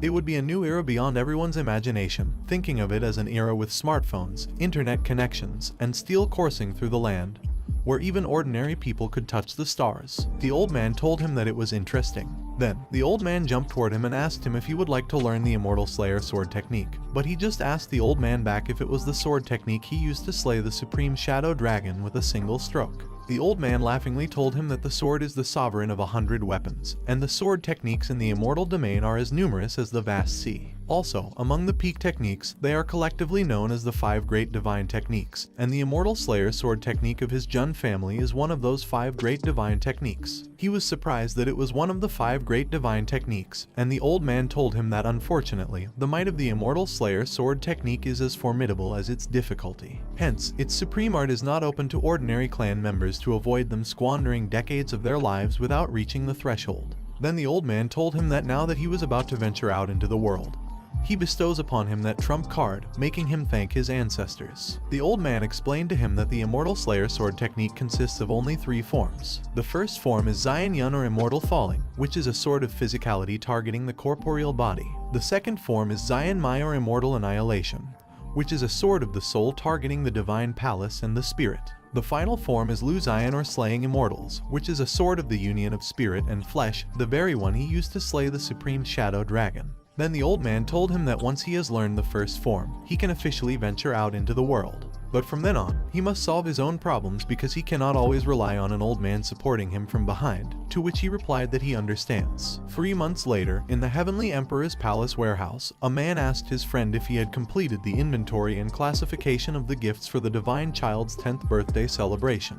The man replied yes and told his friend that it was no wonder that Linglong had a sharp mind, and without her, they might have spent half a year on that task. The man agreed and told his friend that Linglong, rather than being the Divine Child's maidservant, was more like being the steward. On the other hand, Linglong looked at the message for her and read that her friend had a request from her. Then, her friend tells her that her father is seriously ill and unable to attend the Divine Child's 10th birthday celebration. As a member of the Jun family, she earnestly requests the gift of an elixir of immortality to save their nation's ruler and the countless citizens. She also told her that the Vermilion Bird Ancient Kingdom is willing to offer a position as Prime Minister in return.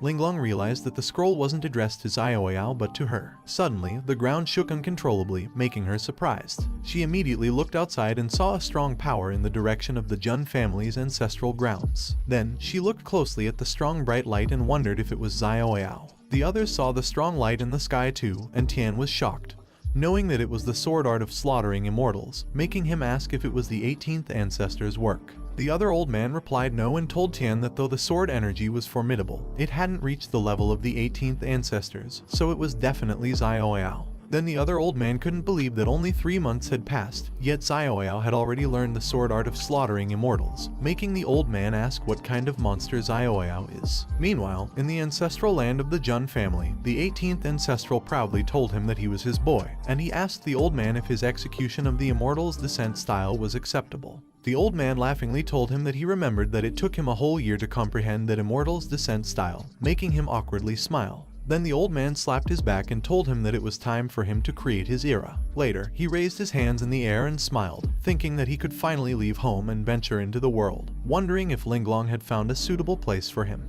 Then he remembered that he needed to bid farewell to his grandfather, but Tian appeared next to him and asked him if he was looking for him. He asked his grandfather how come he was as elusive as Linglong, and Tian told him that it was nonsense. Then, he asked him how he could not come and check on him with all the commotion he caused at the ancestral land and if he had learned the sword art of slaughtering immortals. He proudly replied that he barely learned it and he just learned the first move. Tian told him that he was quite a little prodigy, growing up under his nose, and he didn't even notice the hidden genius in him. He replied that he found out about it himself quite recently, and it goes to show that his eldest grandson is a hidden treasure, one who becomes stronger when faced faced with challenges. Tian seriously told him that he didn't come there to listen to his banter and that he was there to remind him that he possesses 2 top-tier constitutions, which means he needs to invest double the effort in cultivation, especially the ancient holy body worship that manifested when he was born, and it also contains 5 unawakened phenomena. Then Tian explained to him that those 5 phenomena will require his own comprehension to activate, but he knows a place where he can accelerate the understanding of the second holy body phenomenon,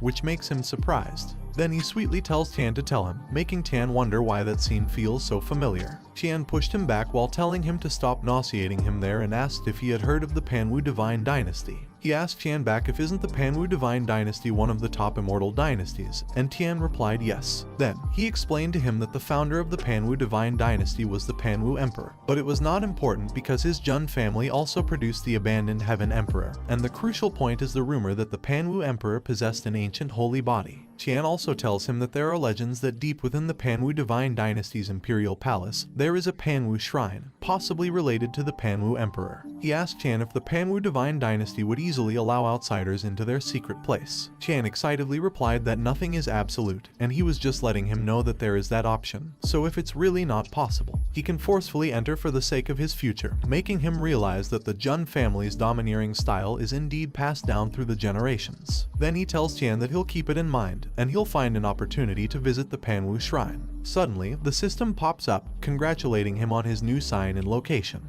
He walks around, thinking that currently there are 2 activated sign-in points, the Supreme Unisex Hidden Treasure and the Panwu Shrine, and he knows that both of those places aren't places they can just go to on a whim. Then he noticed someone and saw Linglong sitting. He happily asked her if she was not waiting for him, and she replied that she was his attendant, and she should be waiting there. He shakes and tells her that she makes him feel anxious when she does that, so if she has something to say, she should just say it. She becomes silent for a moment and hands over the letter to him. Then she bowed in front of him while telling him that she did have a request. He asked her if he hadn't mentioned that he didn't like her all kneeling like it. Then he grabs the message and reads it in front of her. Then he tells her that he does have no shortage of that stuff, so giving her one wouldn't hurt. Then the system once again pops up to congratulate him for his new sign and location and asks him to sign in at the Vermilion Bird Ancient Kingdom's palace. Meanwhile, in Fire Prefecture, the ancient Vermilion Bird Kingdom, at the Imperial City, the man in bed coughed continuously in pain.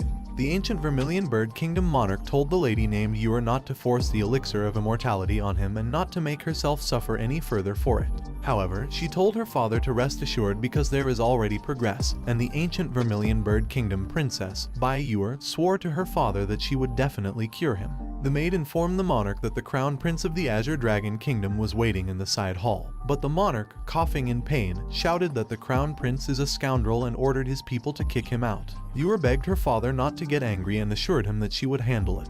Then, Yua walked out of the room to meet the crown prince. She bowed to apologize for her remiss in her greetings and told him that it had been many days since they last met. The crown prince asked her why they needed to be so distant between them, and the Azure Dragon Kingdom crown prince, Zio Chen, told her that it was just a few days apart, but she looked much haggard. She appreciated his concern, and he assured her that on the day of their grand wedding, the Azure Dragon Kingdom would present the elixir of immortality as a betrothal gift. She smiled and expressed her gratitude, hoping that Chen is truly as generous as he says. A moment later, she walked away with her maid, cussing and shouting that their monarch clearly got poisoned during his exploration of the secret realm with the Azure Dragon monarch, and they were using that as leverage to demand a marriage alliance from her. The maid furiously asked where Chen gets the nerve to feign deep affection in front of her. Yua called her maid Aju to order her to keep quiet, reminding her that even the walls have ears, let alone in that open space. Aju told her that she just can't help but feel sorry for her. Yua sighed and continued walking, thinking that if they really form an alliance with the Azure Dragon Kingdom, the Vermilion Bird Kingdom will be completely at a disadvantage, and their ancestral legacy will eventually be swallowed up by the Azure Dragon Kingdom, making her wonder if there's no other way. Suddenly, a man shoutingly called her, telling her that it was urgent news. The man panted in exhaustion and reported to her that a letter from the Jun family had arrived, making her stunned in surprise. Then she ordered the man to quickly bring it to her, to which the man complied. She opened it and excitedly shouted that it was a reply from Linglong and that her father could be saved. Meanwhile, in the Jun family, a palace of the Heavenly Emperor, he was looking and picking at something.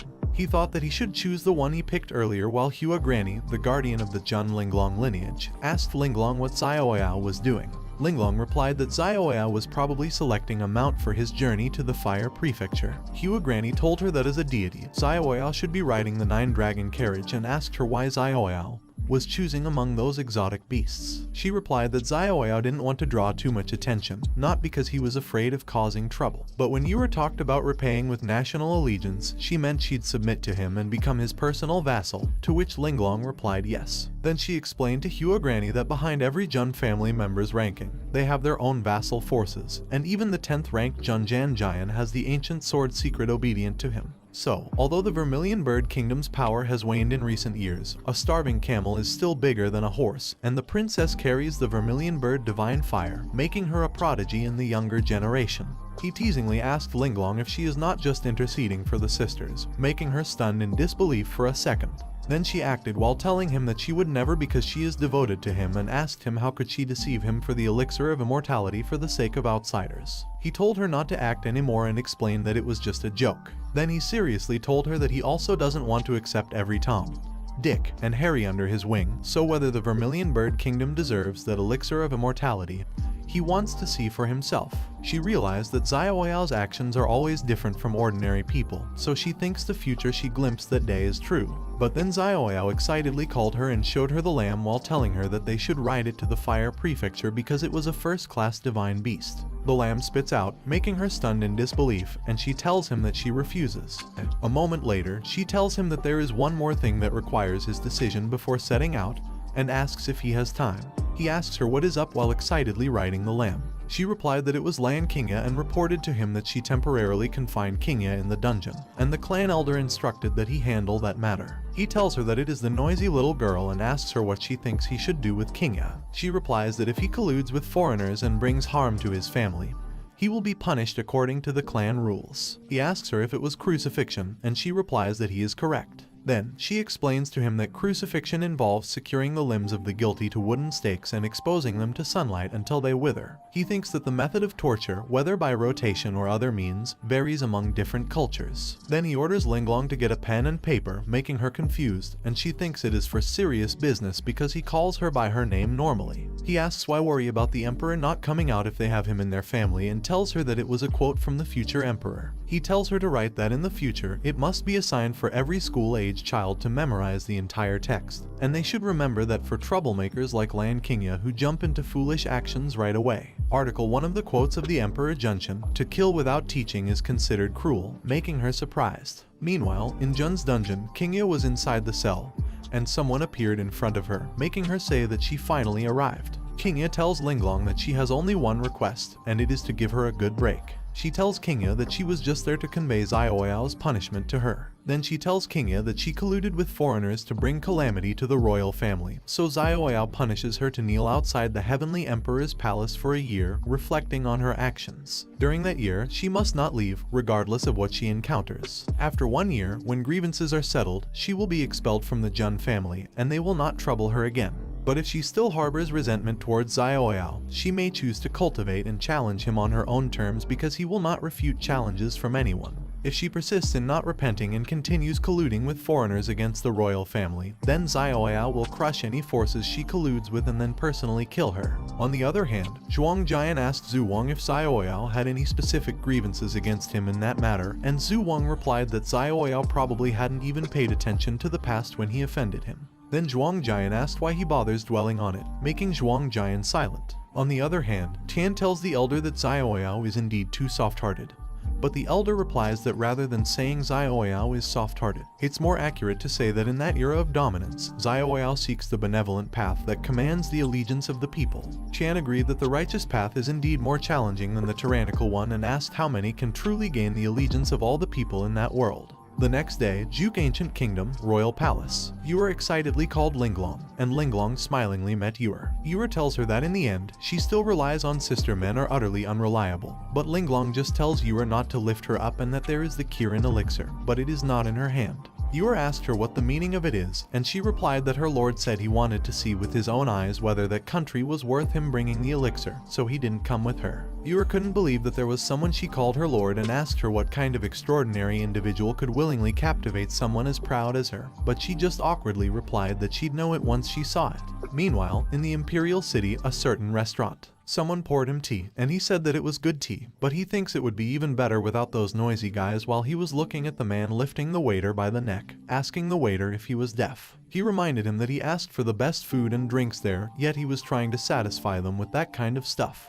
Then the man asked the struggling waiter if he didn't know who they were. The man informs the waiter that due to him, the mood of their companions has worsened. However, the waiter can't respond and gradually runs out of breath. Fortunately, one of the man's companions grabs his arm. The man then asks the Suzaku envoy if he wants to join in spoiling the fun of the brothers. The Suzaku man replies that he just feels the Azure Dragon envoy shouldn't get angry over such trivial matters. Since the food at that restaurant didn't meet his taste, they should look for an even better one. The man releases the waiter and informs him that, for the sake of the face given by the Suzaku envoy, he'll spare him this time. The man turns around to leave, shouting that the food tasted so bad in that restaurant that it's better to shut it down.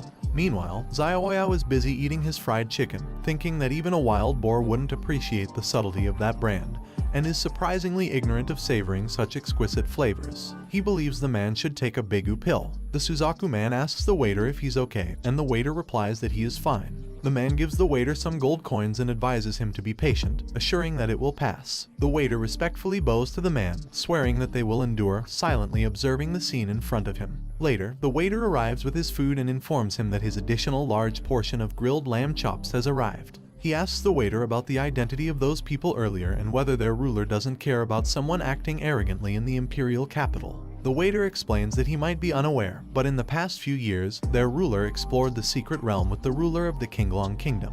Unfortunately, they were injured by the ancient demonic beast, the nine-venomous serpent demon. Since then, suffering from severe poison, their ruler has been bedridden, and only the Killin's life-saving elixir can cure that ailment. Coincidentally, the ruler of the Qinglong Kingdom possesses a plant of the immortality herb, and promised to gift his medicine to their country on the condition that their princess marries into their kingdom. The waiter also mentions that the people from earlier are under the command of the crown prince of the ancient Qinglong Kingdom. He perceives the situation as desperate and informs the man that for a cultivator, the Qilin Immortality Elixir is a rare and precious treasure, even with little stock in the supreme orthodoxy or the immortal power. He then questions the waiter about whether the lord of the Qinglong Kingdom is genuinely willing to give it up. The waiter replies that no one knows, and the Qinglong envoys have been bullying men and women every day since they arrived in the imperial capital. However, as long as they remember that even the princess endures hardships, they'll find a way to endure as well. He observes the waiter's great respect for the princess, and the waiter explains that the princess bears the Vermilion Bird's divine fire. He thinks among the 3,000 physiques, the Vermilion Bird divine fire doesn't seem to stand out, and the waiter tells him that it seems he is a traveler from a distant land visiting the Vermilion Bird ancient nation. The waiter introduces themselves as the people of the sacred Vermilion Bird and explains that the Vermilion Bird, born in fierce flames, perishes in soaring flames. As long as the divine fire stays, the Vermilion Bird stays strong. Therefore, their princess is a symbol of faith for them, the Vermilion Bird's people, to which he replies that he understands. Later, in the Vermilion Bird ancient country princess's sleeping palace, he walks toward it, and the guard sees him coming. The guard shouts at him to stop, asking who he is and how he appeared in their princess's sleeping palace. He just smiles at them and walks past them quickly. The guards immediately look back in panic, and one of them shouts to his companion to come quickly because there is an assassin. The guards run toward him, surrounding him and ordering him to state his name. He calmly replies that he is from Huangju Jun's family, Jun Xiaoyao. The guard is surprised to hear that he is from the Jun family, but one of the guards shouts at him that even if he is a noble guest of the Jun family, he cannot intrude into the sleeping palace of their princess. He thinks the guard is quite brave. Suddenly, Yura shouts at the guards, calling them a bunch of idiots and ordering them to stop immediately. She thinks it is over and remembers that she sensed the aura and rushed over immediately but still couldn't make it in time. Yura also recalls Linglong telling her in advance that although her young master Xiaoyao is young, his temperament is peculiar. Many times, she can't even understand what he is thinking, so she shouldn't have any wishful thinking because Xiaoyao won't think highly of her just because she is her friend. Also, she shouldn't expect her to plead for her because if she speaks up, it will only increase his dislike for her. If she wants to obtain the elixir of immortality from Xiaoyao's hand, she'll have to strive for it on her own. Yura thinks she messed it up and wonders what she can do to salvage the current situation. She positions her hands and tells him that she was unaware of the distinguished guest's arrival, apologizing for not welcoming him from afar. She also mentions that the actions of her subordinates colliding with the esteemed guest reflected her inadequate supervision of them, asking for forgiveness. He looks at Yura from afar, wondering if she is Linglong's good friend and if she is trying to take responsibility upon herself. He tells her that he presumes she is the princess of the Vermilion Bird Ancient Kingdom, so she should know why he has come. However, she didn't inform her subordinate in advance, which makes him think that his arrival is not welcome. He turns around to walk away while apologizing for his abruptness and telling her that he'll take his leave now. Suddenly, Yura kneels on the ground, bowing her head in the ground while begging him to stay and telling him to allow her to accept the punishment if she offended him. Then she raises her bleeding head and tells him that she only asks for a chance. He looks back and uses his power to lift her up, telling her that it's unseemly for a nation's royal women to kneel before a foreigner. Yura can't believe that he could make an object fly from a long distance. He snaps his fingers, and Linglong quickly arrives next to him while he's busy telling Yura that he'll give her a chance. Linglong promptly grabs him a chair, table, and tea. Then he sits on the chair and asks Yura how she would convince him to stay. She looks at him worriedly and tells him that the province of Huizhou spans 3,000 miles with vast land and abundant resources, extending far and wide, all part of the ancient territory of the Vermilion Bird. If he is willing to grant a life-saving elixir, just one plant could save the life of the nation's lord and the billions of people within those territories, including royal family members. All can be driven by him, before the saddle or behind the horse, willing to die 1,000 deaths without hesitation. He sighed and told her that she seemed to have made a mistake. He corrected her by mentioning that the land where the main family is stationed in Huizhou is more than 100 times larger than Huizhou. Furthermore, the surrounding areas of Huizhou, Daizhou, are also under the control of the Jun family. Then he asked her why he would need her little Huizhou to be under his command. Yura squeezed her arm using her hand and told him that she was willing to serve him, to be a servant for a lifetime, only hoping for his favor and the gift of medicine. The guards shouted at her that she must not do it, but he just laughed and pointed to Linglong, asking Yura if she had seen that girl. He told her that it is Jun Linglong, who has been in the world for 23 years, an expert in serving teas, pouring water, washing clothes, folding quilts, adept at murder, arson, plotting for wealth, and taking lives in every way. He also told Yura that Linglong is his maid and asked her if she thinks she can replace Linglong, to which Yura replied that it must be impossible. He shouted in reply that it was right, and young girls shouldn't think that they could get benefits just by selling their bodies. Then he calmly told Yura that he'll give her some clear directions because he is not some devil, and it seems that the citizens of that country greatly respect her. However, he is not sure if she deserves their respect. He also told her that it is said that the people are the foundation of the nation, and the stability of the foundation ensures the peace of the nation. If her Vermilion royal family cannot even protect its own citizens, it would be considered worthless. Then he asked her why he should waste the valuable elixir of immortality on her. He stood up to walk away while telling Yura that he would leave that country in 3 days. Before that time, if she still could not change his mind, it would only mean that the ruler of the Vermilion Kingdom and the elixir of immortality in his hands are destined to part ways, leaving Yura silent while looking at him walking away. On the other hand, he was walking with Linglong, but he was sweating when he peeked at her and saw her furiously glaring at him. He asked her if she was blaming him for embarrassing her little sister, but she replied no and told him that she didn't kill anyone or set fire to anything. She hasn't schemed for wealth at the cost of lives either, making him sweat more and apologize to her. Meanwhile, inside the kingdom, Yura tells her father that she wants to do something, but she doesn't know if it's the right thing. Acting recklessly might bring the ancient nation of the Vermilion Bird country to the brink of destruction. The monarch reassures her that if she truly wants to do it, she should go ahead because he trusts her. As long as the divine flame endures, the Vermilion Bird shall not perish. The next day, he was on the balcony playing an instrument when Linglong asked him if he could also play the piano. He replied that he couldn't, mentioning that he understood some basic musical notation, but was not proficient. Then the system pops up in front of him, congratulating him for receiving the 4-star award. The ancient holy soldier of the Tang dynasty, Fengaming Kishan, for successfully signing to the Vermilion Bird Ancient Palace. He tells her it's okay, he'll figure it out, but if she has time, she should teach him. She asks him why he's suddenly interested in playing the piano, and he replies that it's for using cheat codes to breeze through a game. Not only does he want to learn the piano, but he also wants to learn to dance. If he has the chance, he'd also like to become a carpenter or a blacksmith. Then, he'll figure out a way to create a computer and develop electronic games, making Linglong think that he's saying strange things she can't understand again. He asks her what her good friend would do to try and change his mind. She replies that she doesn't know, but Yura's personality is far more flamboyant than what she currently displays. Suddenly, someone tells them that indeed, Yura is quite flamboyant, and they are surprised to see that it is Granny Hua. Granny Hua tells Linglong that just now, her friend Yura took a confederation letter and went to see the eldest prince of the Azure Dragon Ancient Kingdom.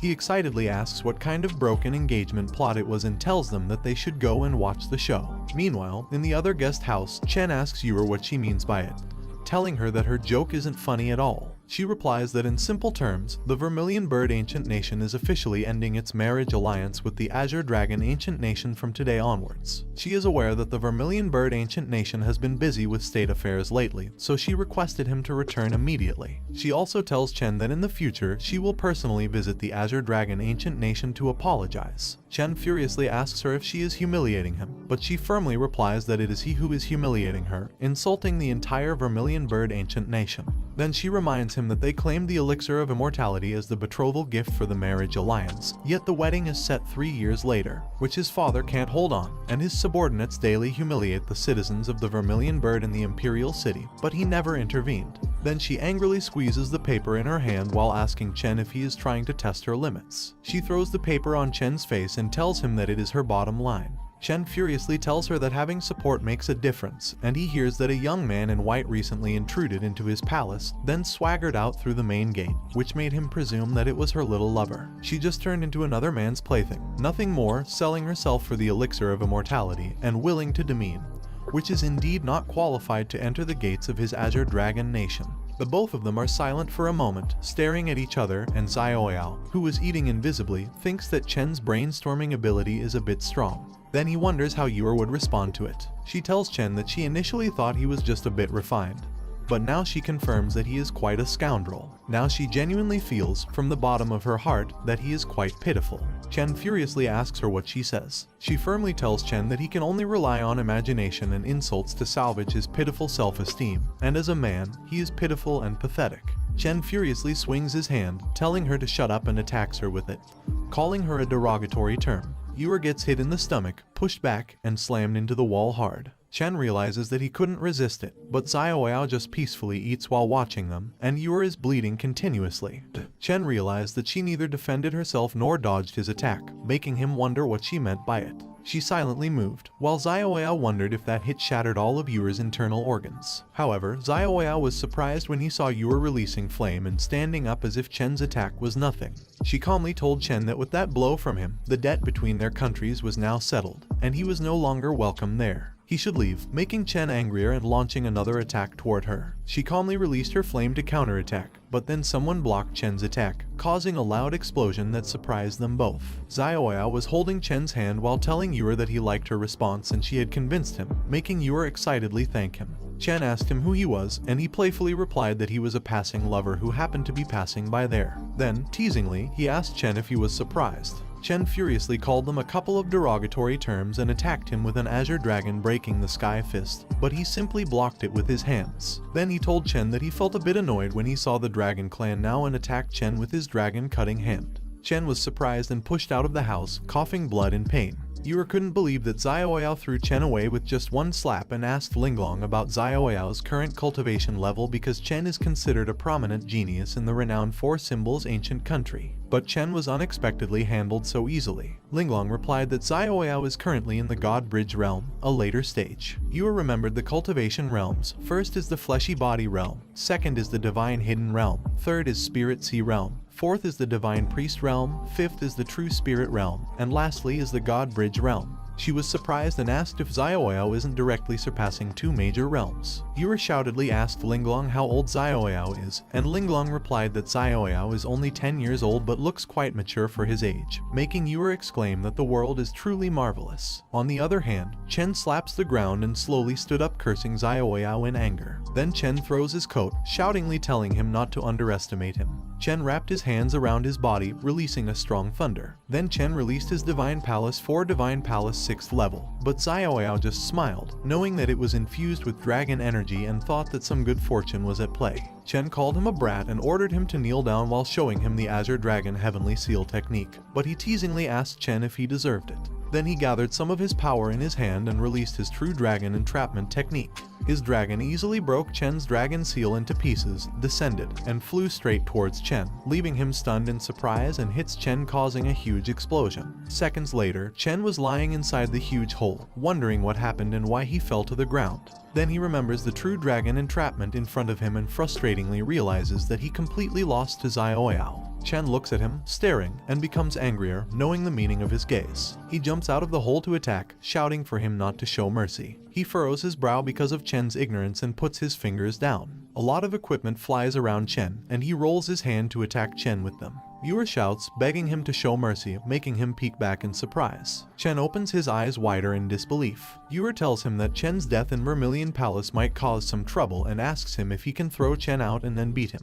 Chen furiously calls her a bitch, but he tells Yue that it was a good idea. He grabs Chen using his telekinesis and lifts Chen up in mid-sky. Chen shakes in pain and can't believe that he has telekinesis. He closes his fist and pulls it backward, making the dragon inside Chen come out forcefully. Then he grabs the dragon aura and teasingly asks Chen if it was the dragon aura he was so proud of. Chen shouts, telling him to give it back to him, but he angrily tells Chen that he is too noisy and squeezes his palm, making Chen get electrocuted because of his thunder. He tells Chen that the Jun family in Huanju is free and easy, so he should remember that name because he can come to seek revenge anytime. Then he throws Chen away, telling him to fuck off. On the other hand, in some parts of the Vermilion Bird Kingdom, people are busy walking around when suddenly, Chen appears out of nowhere and slams on the ground hard. The people look at Chen, first worriedly asking who that man is who got beaten badly. When someone notices that it is the eldest prince of the Qinglong Ancient Kingdom, they laugh while shouting that it serves Chen right and Chen probably got beaten by their princess. On the other hand, Yue gets flustered, but he tells Yue not to worry because he didn't kill Chen, he just disabled Chen's meridians. He also tells Yue that Chen still has some opportunities ahead of him, so Chen will likely rise again sooner or later. Then he looks at Chen's dragon aura in his hand and throws it toward Yue, making her ask him what it is. He replies that it was the green dragon governing wood, and while she mastered fire, using wood to generate fire, that dragon energy should help her break through to the true spirit realm.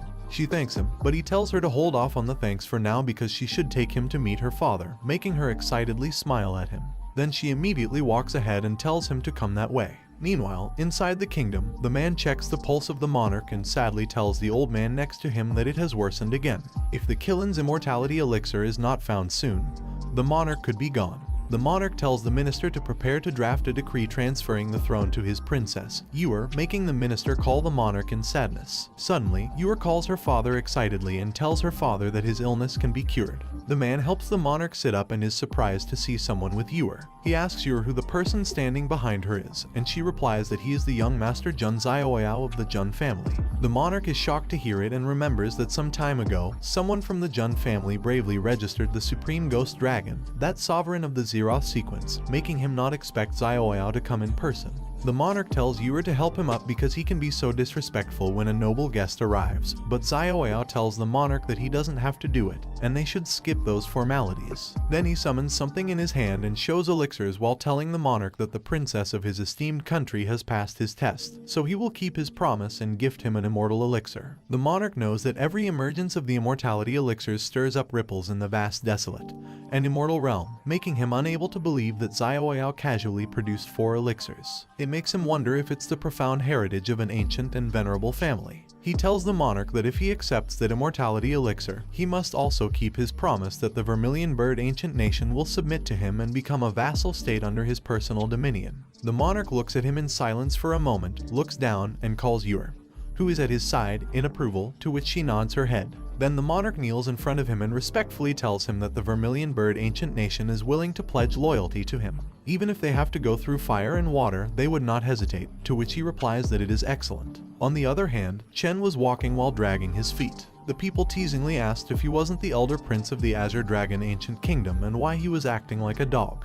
Then Chen heard someone telling the others that he heard Chen got divorced, thrown out by the Vermilion Bird princess, and beaten as well. However, the people didn't care because he behaved so arrogantly before. A moment later, Chen arrived at the forest where there were no people around and furiously clenched his teeth in anger. Then Chen punched the tree in front of him and continuously attacked it while repeatedly saying Xiaoyao's name. Chen broke the tree in half and swore that he'll kill Xiaoyao. When the tree fell to the ground, he stopped and asked himself what he was doing like an idiot. Suddenly, someone asked Chen if all descendants of his Qinglong ancient nation lacked ambition like him. Chen looked around and shoutingly asked who it was. Then the pendant on his necklace lit up. It lit up around him, and a strong light came out of it, forming into a human. Chen was surprised to see an old man in front of him. The old man asked him if he had already forgotten him. Chen looks at the old man and remembers that the old man was the statue in the center of the Azure Dragon Ancient Kingdom. The old man tells him that he was the founding ancestor of the ancient nation of Qinglong, the venerable Qinglong sage. Chen respectfully pays his respects to his ancestor. The old man tells him that he awakened several years ago and sensed that he is the current son of destiny for their ancient nation of Qinglong.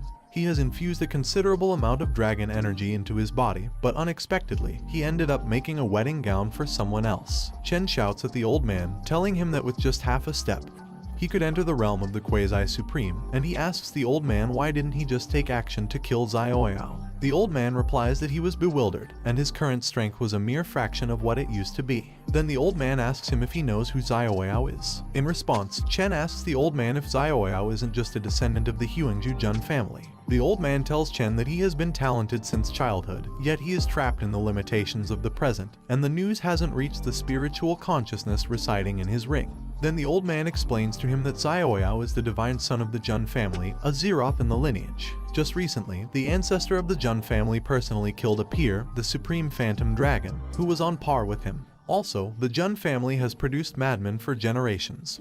So if he makes a move against Xiaoyao in half a day, the ancient nation of Qinglong will be razed to the ground by the Jun family. Angry, Chen asks the old man if it means he'll never be able to seek revenge and settle that grudge in his lifetime. The old man tells him not to despair because he is the son of destiny for their nation, and he will not allow him to end in such a bleak manner. The old man also tells him that although his meridians are crippled, fortune and misfortune are intertwined for him. He will teach him the Quasi-Supreme Cultivation Technique, the Azure Sky Dragon Transformation Technique. Then the old man swears to him that the Azure Sky Dragon transformation breaking to rebuild and the debt of today's great enmity must be repaid to Xiaoyao 100 times over. A few months later, Xiaoyao was busy meditating.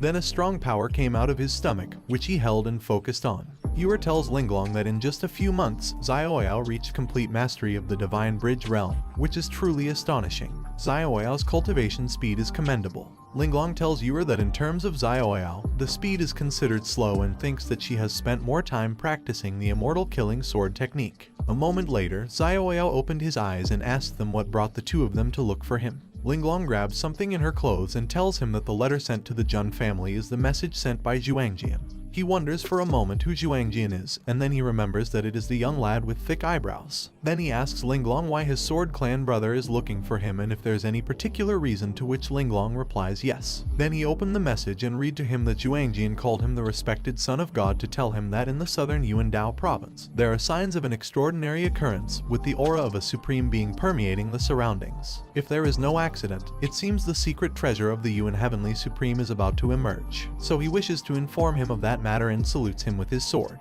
He asks Linglong why Zhuangjian is quite polite to him, and Linglong replies that it seems that because of Lan Qingya's incident, Zhuangjian felt that he helped him out, so Zhuangjian wants to repay him. He tells Linglong that since it was the kindness of his clan brother, he will accept it and orders her to prepare the carriage, and he will ride the 9 dragons chariot to the southern Yuandao province, to which Linglong agreed. Then he asked Yuer about the condition of the monarch, and Yuer replied that the monarch had consumed the elixir of immortality, and his health was now stable. Also, at present, the monarch is utilizing the potency of the elixir of immortality in seclusion, attempting to break through the holy realm. He realizes that the sickly monarch turned out to be a quasi-sage, and it was true that a person cannot be judged by their appearance. Then he tells Yuer that it seems that this time she won't be able to accompany him.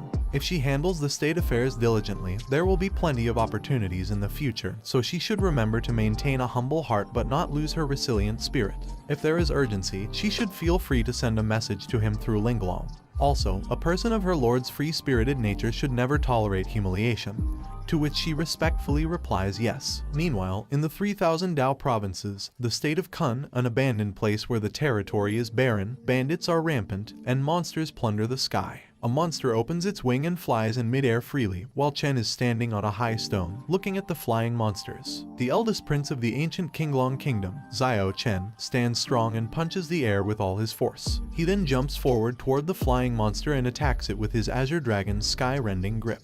He safely lands on the stone and proudly looks at the killed monster behind him. The old man tells him that it is not bad, and in just a few months, he has mastered the Azure Sky Dragon transformation up to the 4th stage. The old man also tells him that he has advanced his cultivation to the mid-stage of the Divine Bridge realm. Chen expresses his gratitude to the old man for his guidance. Suddenly, they hear a speedily horse running and see men chasing someone. The man calls the Lady Beauty and asks her where she is running. Then the creepy old man tells the lady that within the state of Kun, no one can get rid of the demon wolf bandits. The old man tells Chen that the demon wolf bandits in the state of Kun have gained a bit of notoriety recently, and judging by the aura, the leader's cultivation has already reached the unity realm.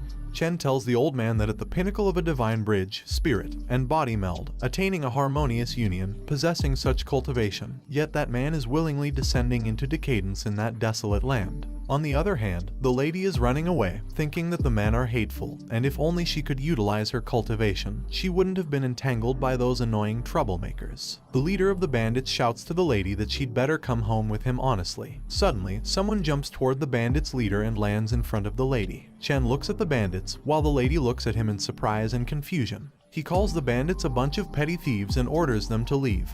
But the bandits' leader asks where that brat came from and how dare he meddle in the affairs of his demon wolf bandits. Chen orders them to roll, but the leader still calls him a brat. Then his fist speedily appears on the bandits' leader's face, and he punches the man hard, making him fall off his horse and slam on the ground hard. The members open their mouths at the same time in surprise and ask him how dare he attack their boss. Then the men run toward them with their horses, shouting at him to go to hell, but he frowningly glares at them and speedily swings his sharp claws at them. The men, one by one, are thrown to the ground, and in just a second, the bandits are defeated. He looks back and asks the lady if she is okay, but the lady just asks him back who he is. Well guys, that's the end of the video. If you like this video, comment part 3 in the comments section. Also subscribe to the channel, hit the bell and like the video. Thank you for watching and see you next time again.